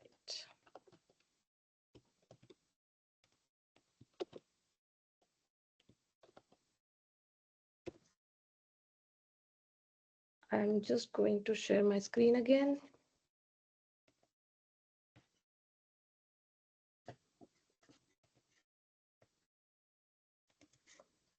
Okay.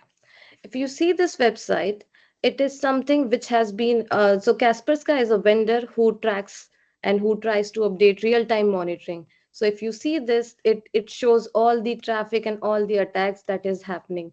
So if you see, this is IDS, which means when we talk about IDS is an intrusion detection system. That means any attack or any possibility of attack that is coming to a particular network, intrusion detection system try to blocks that or try to detect that okay, it is a malicious activity, it is something which is not supposed to happen, or it is some traffic which is not supposed to happen. So if you see on the downside, it is categorized as something that you have to understand or that you can understand. For example, VUL. When you see VUL is for vulnerabilities. So it gives you data around the globe, what is happening. So this is real-time monitoring. When you have some time, you can go through it and you can understand what is happening around the world. We say it's a small world, but a lot keeps happening. So this is a practical demonstration of how and how the internet is working and on what larger scale the things are happening. If we check another site,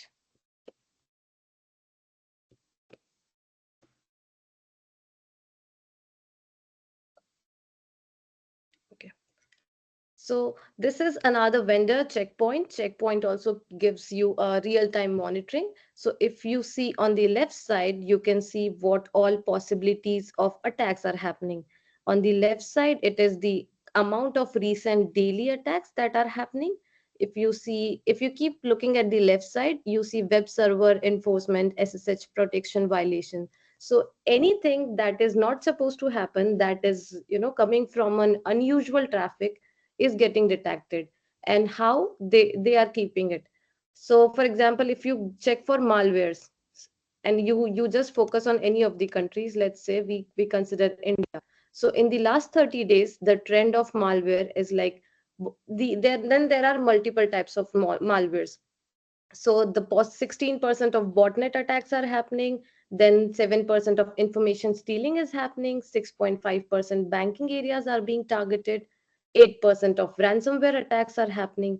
All we see is types of attacks that keeps happening around the world. So it is just a small demonstration. Now we will go back to our slide.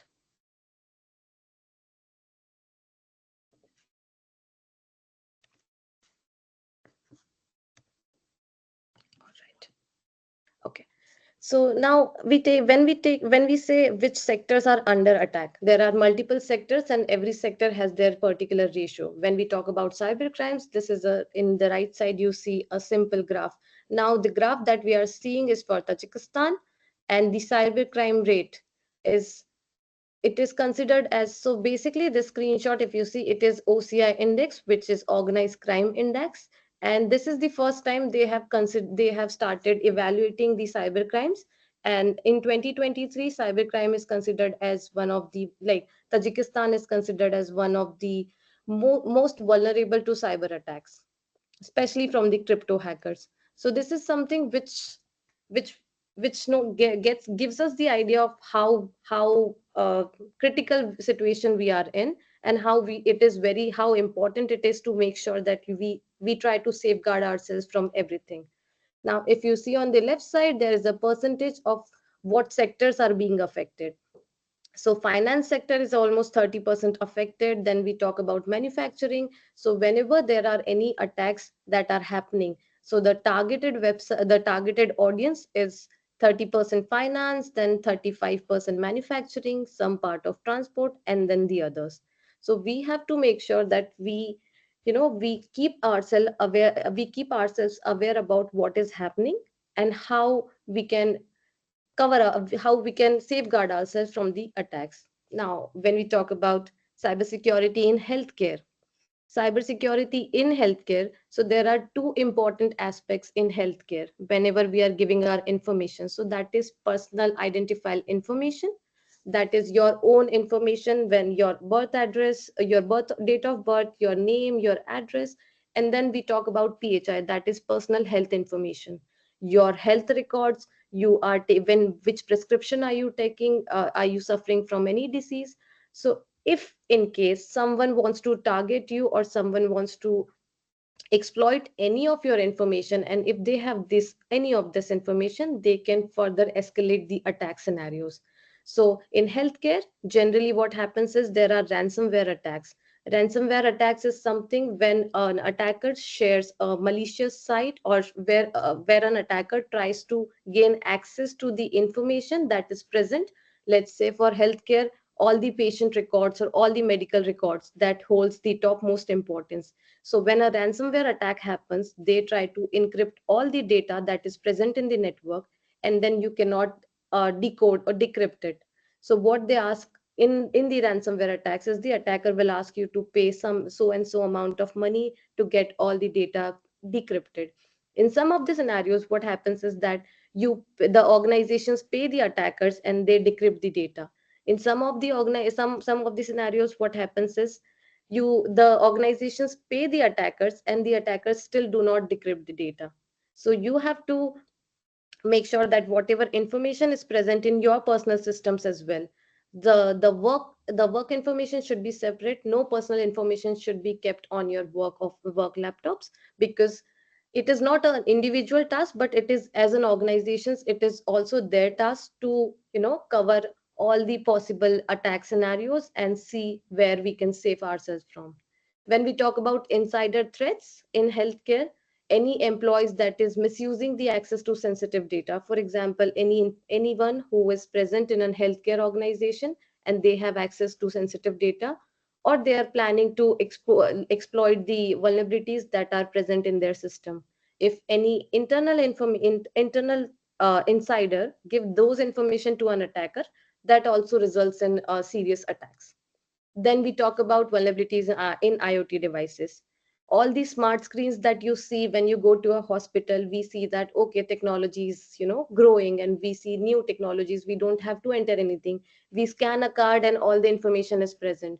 So there are vulnerabilities present in those devices also. If those devices are not properly tested and secure, that also leads to information and further exploitation. Now, the common attack vectors in healthcare are phishing attacks. Phishing attacks are when a person is being targeted through email, considering saying that you are so and so, and this information is needed by so and so. And then the second type of attack are malware attacks, where they try to either via phishing, or they put a file in the pen drive, as you have seen in our previous session, that how a file can disturb your entire system. So the malware comes in that kind of attack vector. Then we talk about distributed denial of service. Distributed denial of service is an attack uh, when it comes to situation that someone will send so many requests on a particular system, that it will be overflowed with the request, and the system will be crashed and it will stop working. So that will come, that is considered as distributed denial of service attack, that you send n number of requests that the system itself stops responding. And then we talk about weak passwords. So the common attack vectors is weak password. When we keep our date of birth, we keep our surnames, we keep our daughters or our children's name in the passwords. So that is the initial and very easiest way to, if someone wants to get access to your system or your login information, they can try to perform brute force attacks based on your on the weak passwords, and your they can get access to your websites or any portals that you are trying to log into or you are a part of. Then when we talk about related attacks, there is a data breach that happened in 2015. It is considered as one of the major healthcare attacks. It happened via phishing, but then it costed the company 115 million to, for the settlement and legal fees. And overall, it was about a $375 million of loss to compensate.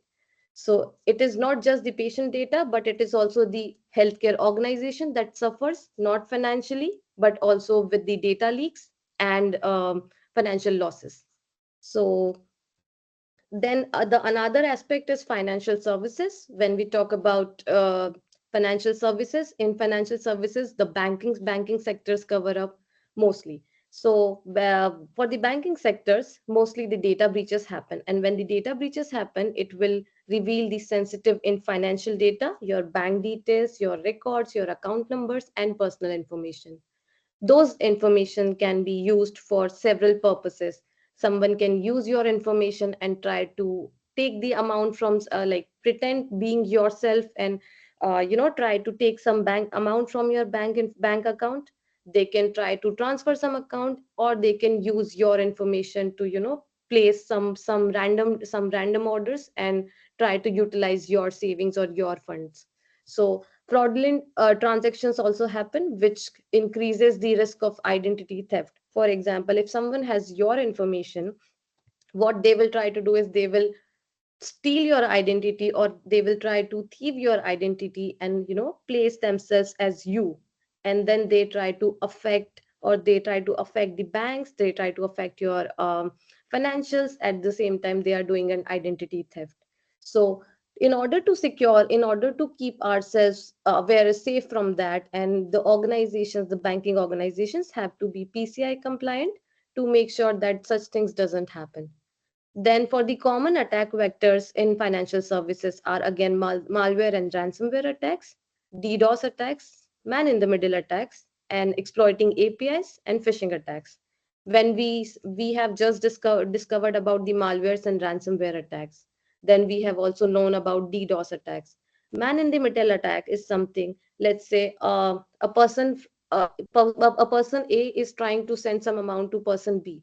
What will happen is someone is sitting in the between, and they will act like a person B. So the A will think that he is sending the amount to B, but the person who's sitting in the middle will try to, uh, become a middleman and try to affect the services. He will take the money, and then he will try to keep it. And then the person A will think that B has received it. However, there is someone sitting in the middle who has actually gained access to the amount. So these are man in the middle attacks. It does not only happen in transaction, but it also happens when you are calling someone, when you are dealing with network, all those things. When we talk about exploiting APIs, any application that is vulnerable, that comes under exploiting the APIs. And then phishing attacks are something which is when you get an email and you are not sure that it is some random email. Phishing attacks can happen in any scenarios. You might be receiving an email from your employer, you might be receiving an email from your close friend. So basically, they try to pretend like they are your close friend, and they send you email with some malicious links, some malicious attachments, and you think that you know someone, so you try to open it, and that's how you get caught into the phishing attacks.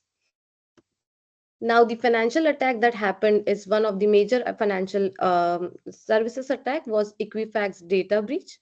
In that, 147 million people's social security number, their birth dates, and their addresses were stolen due to a vulnerability existing in their main application. Now, in order to secure from such scenarios, when we are dealing with a web application, we have to make sure that we have multi-factor authentication implemented in any and every scenario whenever we are dealing with any financial services. We have to make sure that we are monitoring our accounts, we are making sure that we keep complete check on any login activity, and we have to, so multi-factor authentication acts as an additional layer of security when we talk about financial services. Now, cybersecurity in government sector. So in government sector, a lot of data breaches happen because of unauthorized access to the government data. And that results in including classified information as well. So for whom a government sector's information will be helpful, so the attackers or the threat actors, they try to steal one nation's government data, and then they try to sell it to other government, other nation nationals government organizations. This keeps on happening, and we have heard major scenarios where, the government data has been leaked and present.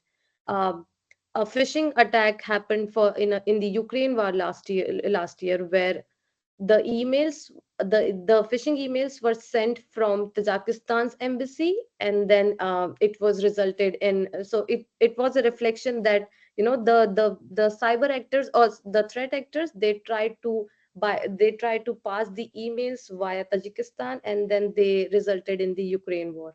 So similar attacks happen, and when the government sectors are being targeted, it is not about one national, but they cover all the nationalities, and they try to, exploit as much as possible, because the classified information deals with global scenarios. So the common attack vectors in government sectors are again phishing attacks, malwares, DDoS attacks, supply chain attacks, and social engineering. When we say supply chain attacks are majorly, let's say you are using Facebook. So Facebook is a vendor, Facebook is providing messaging services, you are using Facebook. So if any exploit is present in the Facebook is the supplier who is providing you a platform. So if any exploit or any bug is present in Facebook, you will get affected by it, because you are using it to communicate with someone else. The same way, uh, any vendors, for example, if you are using Microsoft Teams, you are using Zolo or any customer management service, so those are the vendors. Anything any when they are when they have any exploit, or when they have any vulnerability existing in their system, then the people and the audience that are using those platforms also get affected by it. So those comes under supply chain attacks.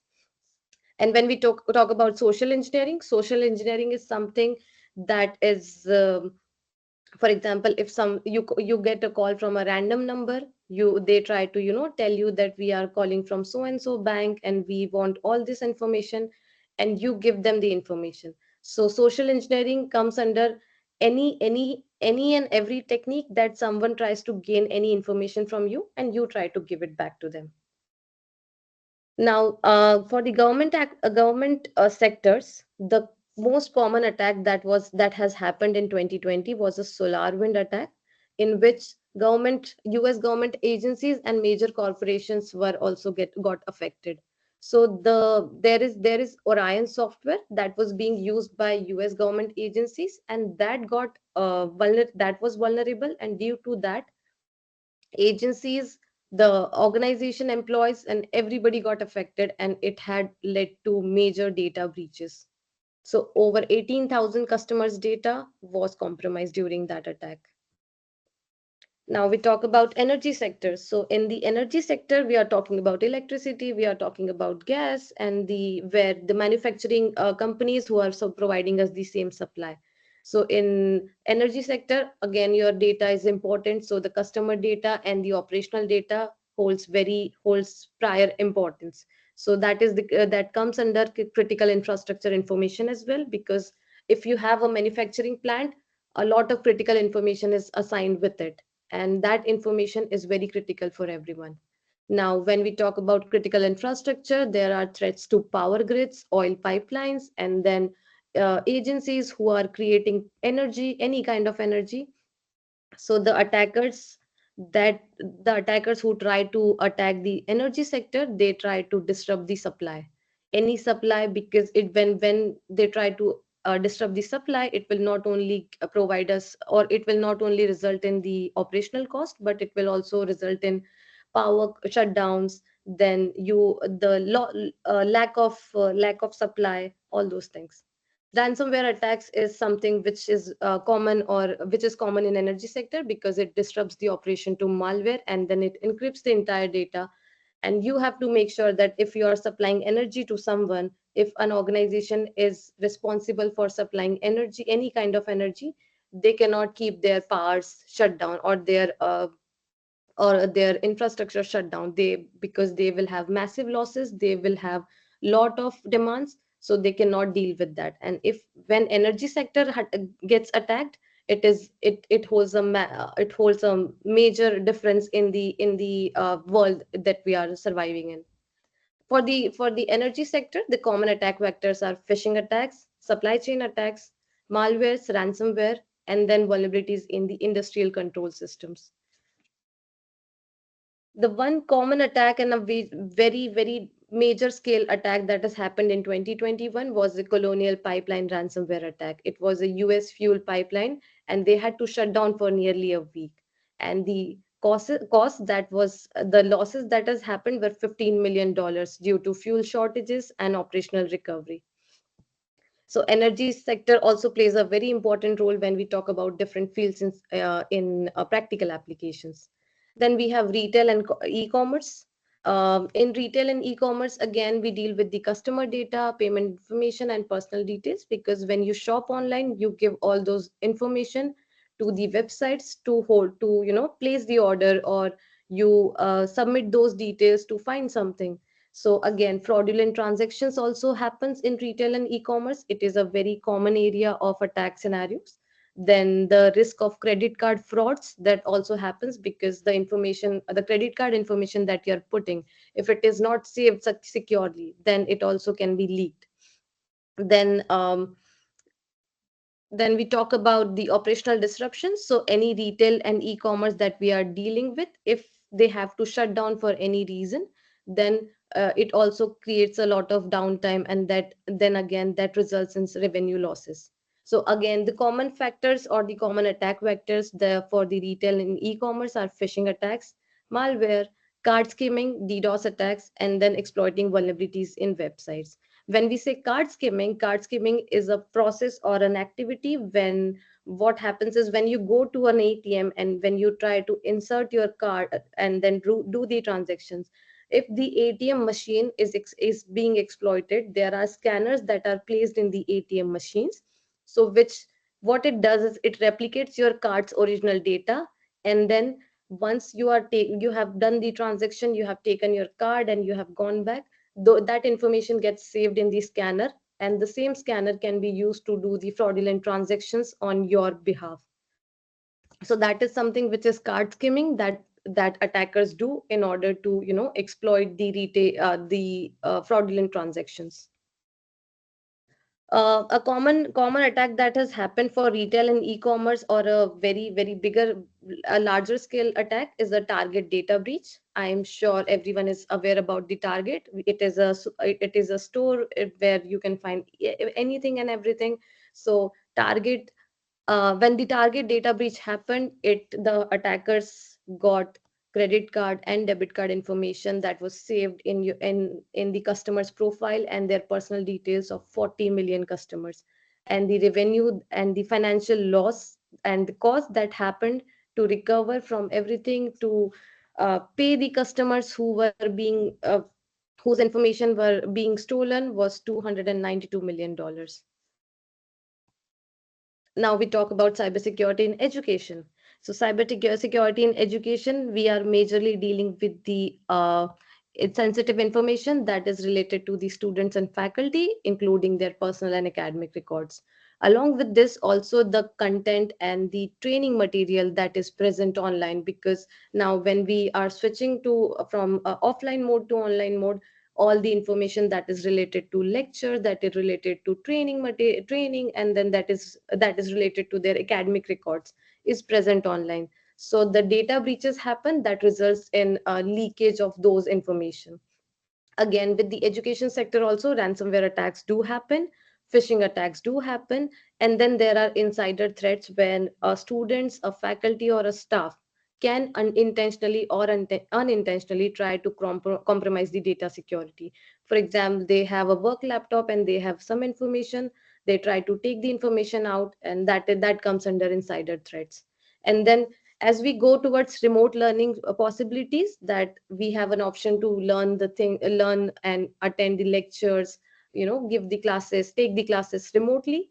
Again, the security risk also gets associated with the online leading platforms, and which results in data leaks. The common attack vectors for the education fields are phishing attacks, social engineering, then malware and DDoS attacks. And the last that comes with the vulnerabilities in learning management system. Where here we are talking about the platform that we are using to deliver or to gain the education or the learning services. Now, a related attack to cybersecurity in education was a ransomware attack that happened in University of California in 2020, where a school was hit by a ransomware attack, and the attack resulted in encrypting all the data that is present inside the university's infrastructure or network.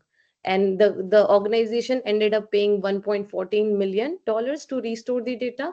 But again, with that, it becomes the defenses has to be very critical to make sure that such information cannot that nobody can exploit the information that is present in the network or in the infrastructure. Again, when similar to that, we talk about telecommunication. We have already discussed that when we talk about telecommunication, the most common thing is the service disruption that happens, because the the the basic idea of telecommunication is to provide a connectivity from A to B. So if the service disruption happens, that results in this interruption of communication services, and that affects millions of users, because we live in an environment where it is very easy for us to connect to the internet, call someone. But if that disruption keeps on happening, we will have, and the customers will have major effects on it, and millions of users will be affected. For the telecommunication, the common attack vectors are DDoS attacks, SSS7 protocol exploits, the SIM swapping, and the phishing attacks. We are aware of the DDoS attacks. As I've mentioned, that DDoS attacks are something which is distributed denial of service. Then SSS7 protocol exploits are, we are talking about the layer 7, where the communication or the connectivity happens. When you are saying that when person A is trying to reach to person B, the communication works on the layer 7, and layer 7 has some protocols how the connection happens. And any attacker who is trying to target the layer 7 attacks will try to perform SSS7 protocol exploits. So that comes under those attack vectors. Then we are talking about SIM swapping. Nowadays it is very common that a person or an attacker can give you a call on your number, and you pick up the call, and they will ask you to press some numbers. If you are part of the if you get convinced by them, and then you start pressing those numbers, there is a possibility that your numbers will your mobile number, all the calls that you will be receiving can be forwarded to their number directly, and that is part of SIM swapping. So basically your number or your SIM that you're holding is being swapped to another person, and it happens that people are not aware about it, so those situations results in SIM swapping attacks. Then we have phishing attacks and malware that we have already talked about. Recent attacks for the telecommunications is a T-Mobile data breach. T-Mobile is a telecommunication organization that provides connectivity and that also provides network services.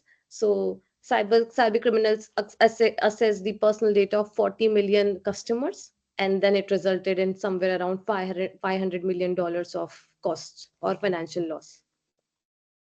Now we talk about cloud computing. Cloud computing is something, because nowadays everything is going online. We are switching from offline mode or a persistent mode to a cloud environment, because the technologies look asking for it, and the demand has been increasing.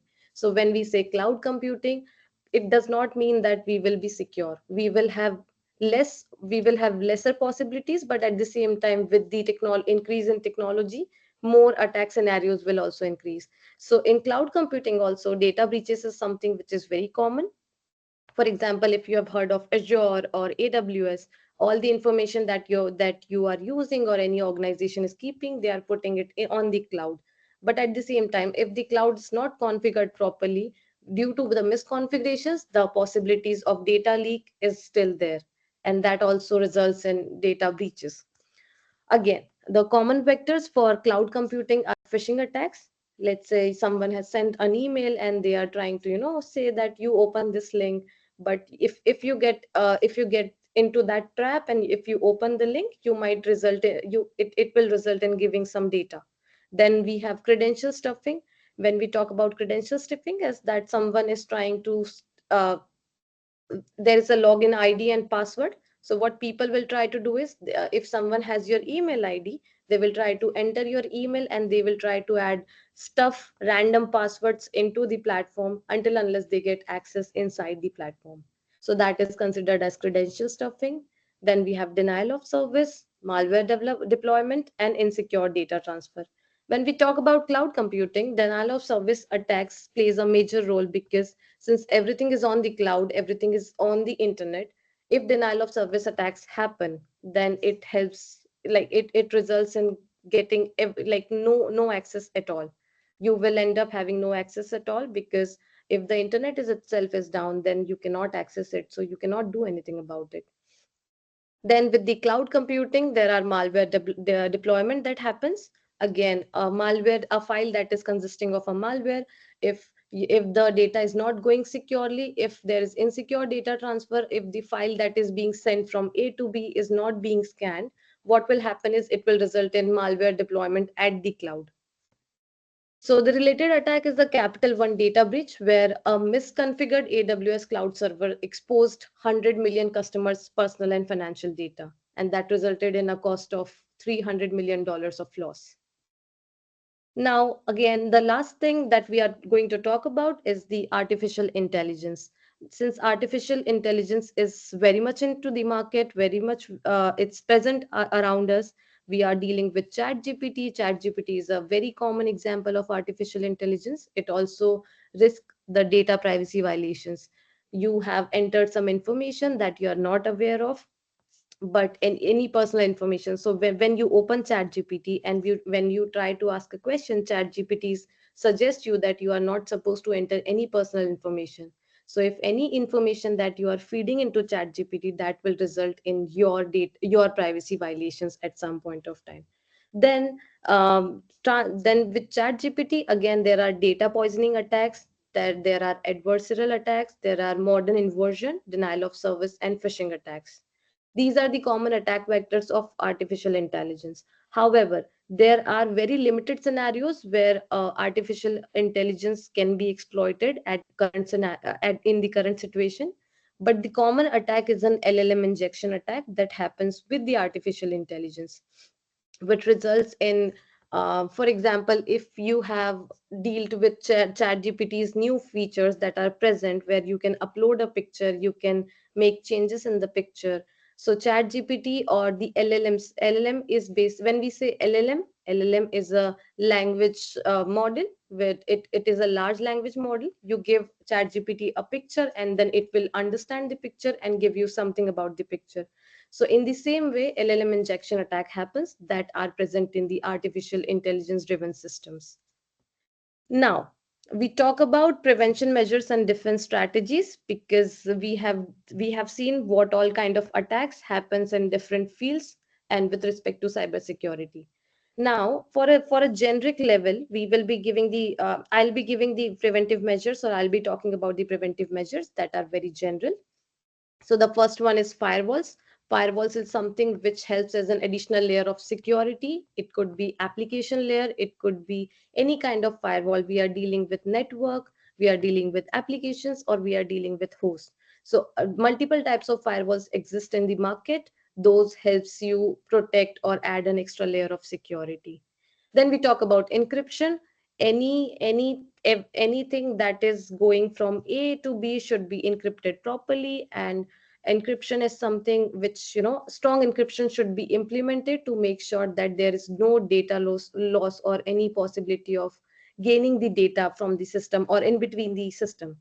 Then we talk about multi-factor authentication, biometrics, OTPs, all those fingerprints, facial recognition, all these features will help you have a additional layer of security whenever you are dealing with retail, whenever you are dealing with telecommunications, whenever you are dealing with financial services. Multi-factor authentication is something which helps on an individual level to secure yourself. Then we have incident response plans. Incident response plans generally applies to the organizations where any attacks and whenever there is any attack possibility that happens or any attack happens, the incident response plans are created in order to deal with those attacks. And then again, the last we have is regular security audits. Any organization, it could be educational, it could be healthcare, it could be financial services, every organization should have a security audit in place where there are employee trainings awareness, where there are security awareness programs which helps the employees keeping themselves aware of the attacks, aware of the cybersecurity measures, so that they can try to safeguard themselves from not getting exploited in any way. Now, for the emerging cybersecurity trends, these are something which are being implemented in our current scenarios, which is something which is going to be covered in our near future. So the first is secure by design. We have to make sure that anything, we don't have to create a product and then secure it in the end. When the creation process is happening, the layer of security also keeps on adding during the time of design. Then we are talking about AI based security tools. So with the AI based security tools, it also helps the current audience to understand how we can secure ourselves. At the same time, it also gives you the idea of, you know what is happening around you. So for example, if you want to learn and adapt, AI based security tools is something where you can start from. You can understand the how it works, you can understand how you can safeguard yourselves. So AI based security tools are used in the infrastructure, in the current technological environment, to safeguard ourselves from the attacks that keeps on happening. Then there is zero trust architecture.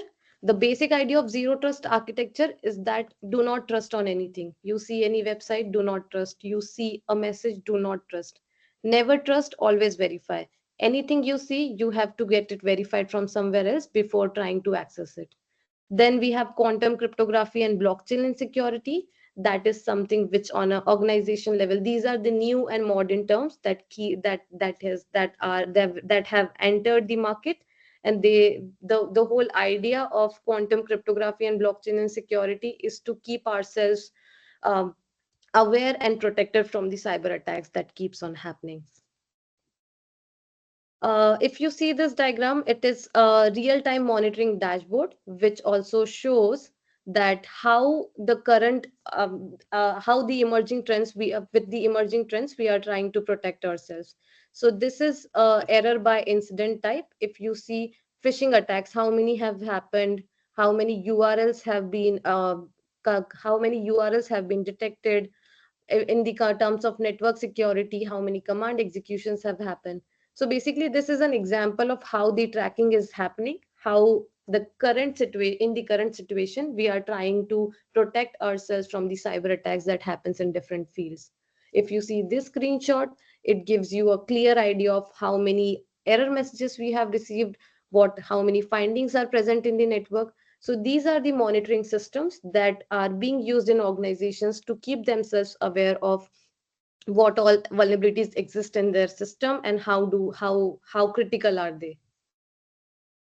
Then we talk the finally we for the summary of this session and the key takeaways.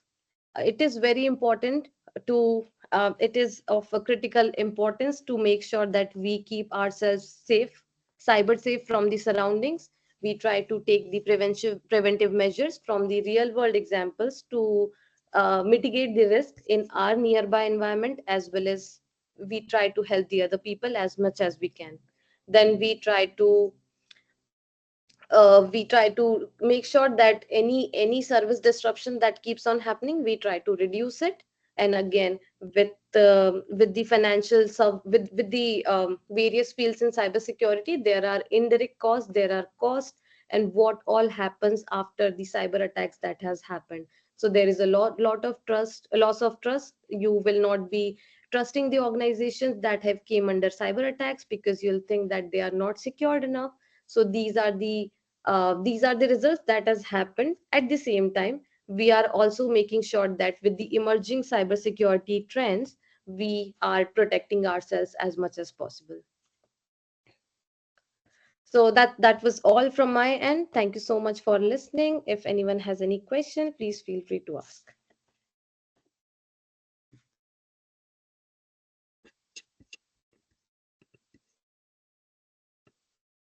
Maya, you are on mute.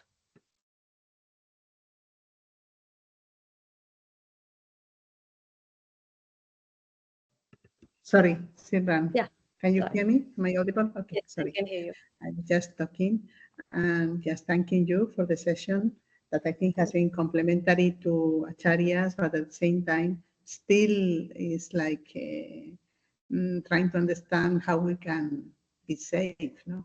Yeah. And maybe I will open to questions to others, but I will have a question from my end before we finish, is that maybe you have focused more in what is the and how to organizations can be safe. You know?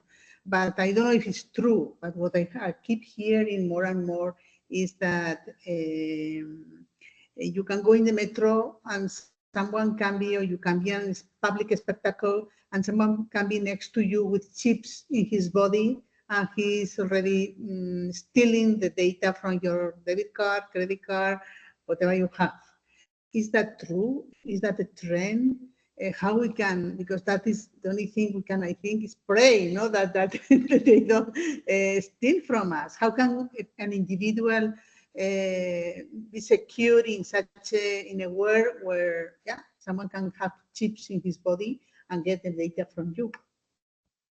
Okay, so it is not entirely true, but it is somewhat true that all that scenario does actually exist. We have also seen live experiences, or we have seen people who actually carry chips, but it is not something which is of a common practice because it is expensive. So if when you try to travel in a metro, when you are taking public transport, when you are commuting through regular means of transport, all you have to do is you have to make sure that your so basically I think for a very common device is your mobile devices that you try to carry. So you have to make sure that it has proper multi-factor authentication on any information that you are, even if you are using WhatsApp and you try to share official documents through WhatsApp, you have to make sure that your WhatsApp is logged. You in WhatsApp there are encrypted chats as well. You have option to lock your chats, WhatsApp chats. So you have to secure the important information that you think according to you holds most value for you, right? Okay. Yeah. Right. Though, so the chips idea is true, somewhat true, but however it is not very common. That is happening nowadays, and it is not going to be common anytime soon because it is Mhm. expensive trick to follow. Okay. Yeah. Any more questions? I have a Okay, question. yes. Sorry. Yes, My, Sabina, actually, my- Tajikistan is being yeah, portrayed as one of the most risky countries. So Sabina is from yes, Tajikistan, so please go yes. ahead. Thank you, Simran, for your interesting presentation. And it was interesting to know that Tajikistan is not to have not good security.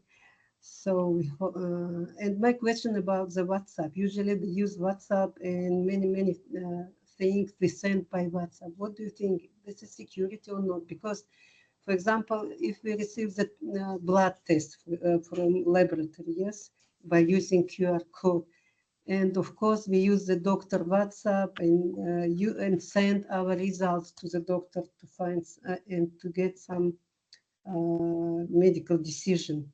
So is it a good option to use WhatsApp for us for protected our data, private data? What do you think? So when there are some situations where you are you even if you try to protect your own data, you are not the only person who can be responsible about it. So if the doctor itself is sending the documents over WhatsApp, then there is nothing you can do about it. What you can do is you can make sure that as soon as you have received the information, you try to delete that information. You can delete those messages which are, which holds important value. But WhatsApp is considered as one of the secure platforms. However, all the data that is present in the WhatsApp, it is said that the information is going, Mark Zuckerberg or the owner of WhatsApp is having all the data anyway. But yes, WhatsApp is considered as one of the secure platforms to share the documents. However, if you are, if you there is no use of that information or that document, as soon as you are done with the document, you can delete the chat, you can delete the information. If you have sent any document to the doctor, once you think that the doctor is done with the documents, you can delete those messages also. So yes. Okay, thank you. No problem. Any more questions? Okay, so I think I have to wrap up the session. Thank you, Simran, again. Thank you Thank and you. good night, because you Thank already you, are Marika. able to go to bed. So we still have some time ahead in our day. So thank you, because you have opened our eyes, no doubt. And you have helped us at least to be much more prudent, and to be able to know how to deal with this real world. And we cannot deny that we are already in. It's not that it's coming, it's already in. So thank you so much. Great session, and hope to see you soon. Thank you, everyone. Thank you for being a lovely audience. Thank you, Maria, for your Thank time. you. Thank Bye you. bye.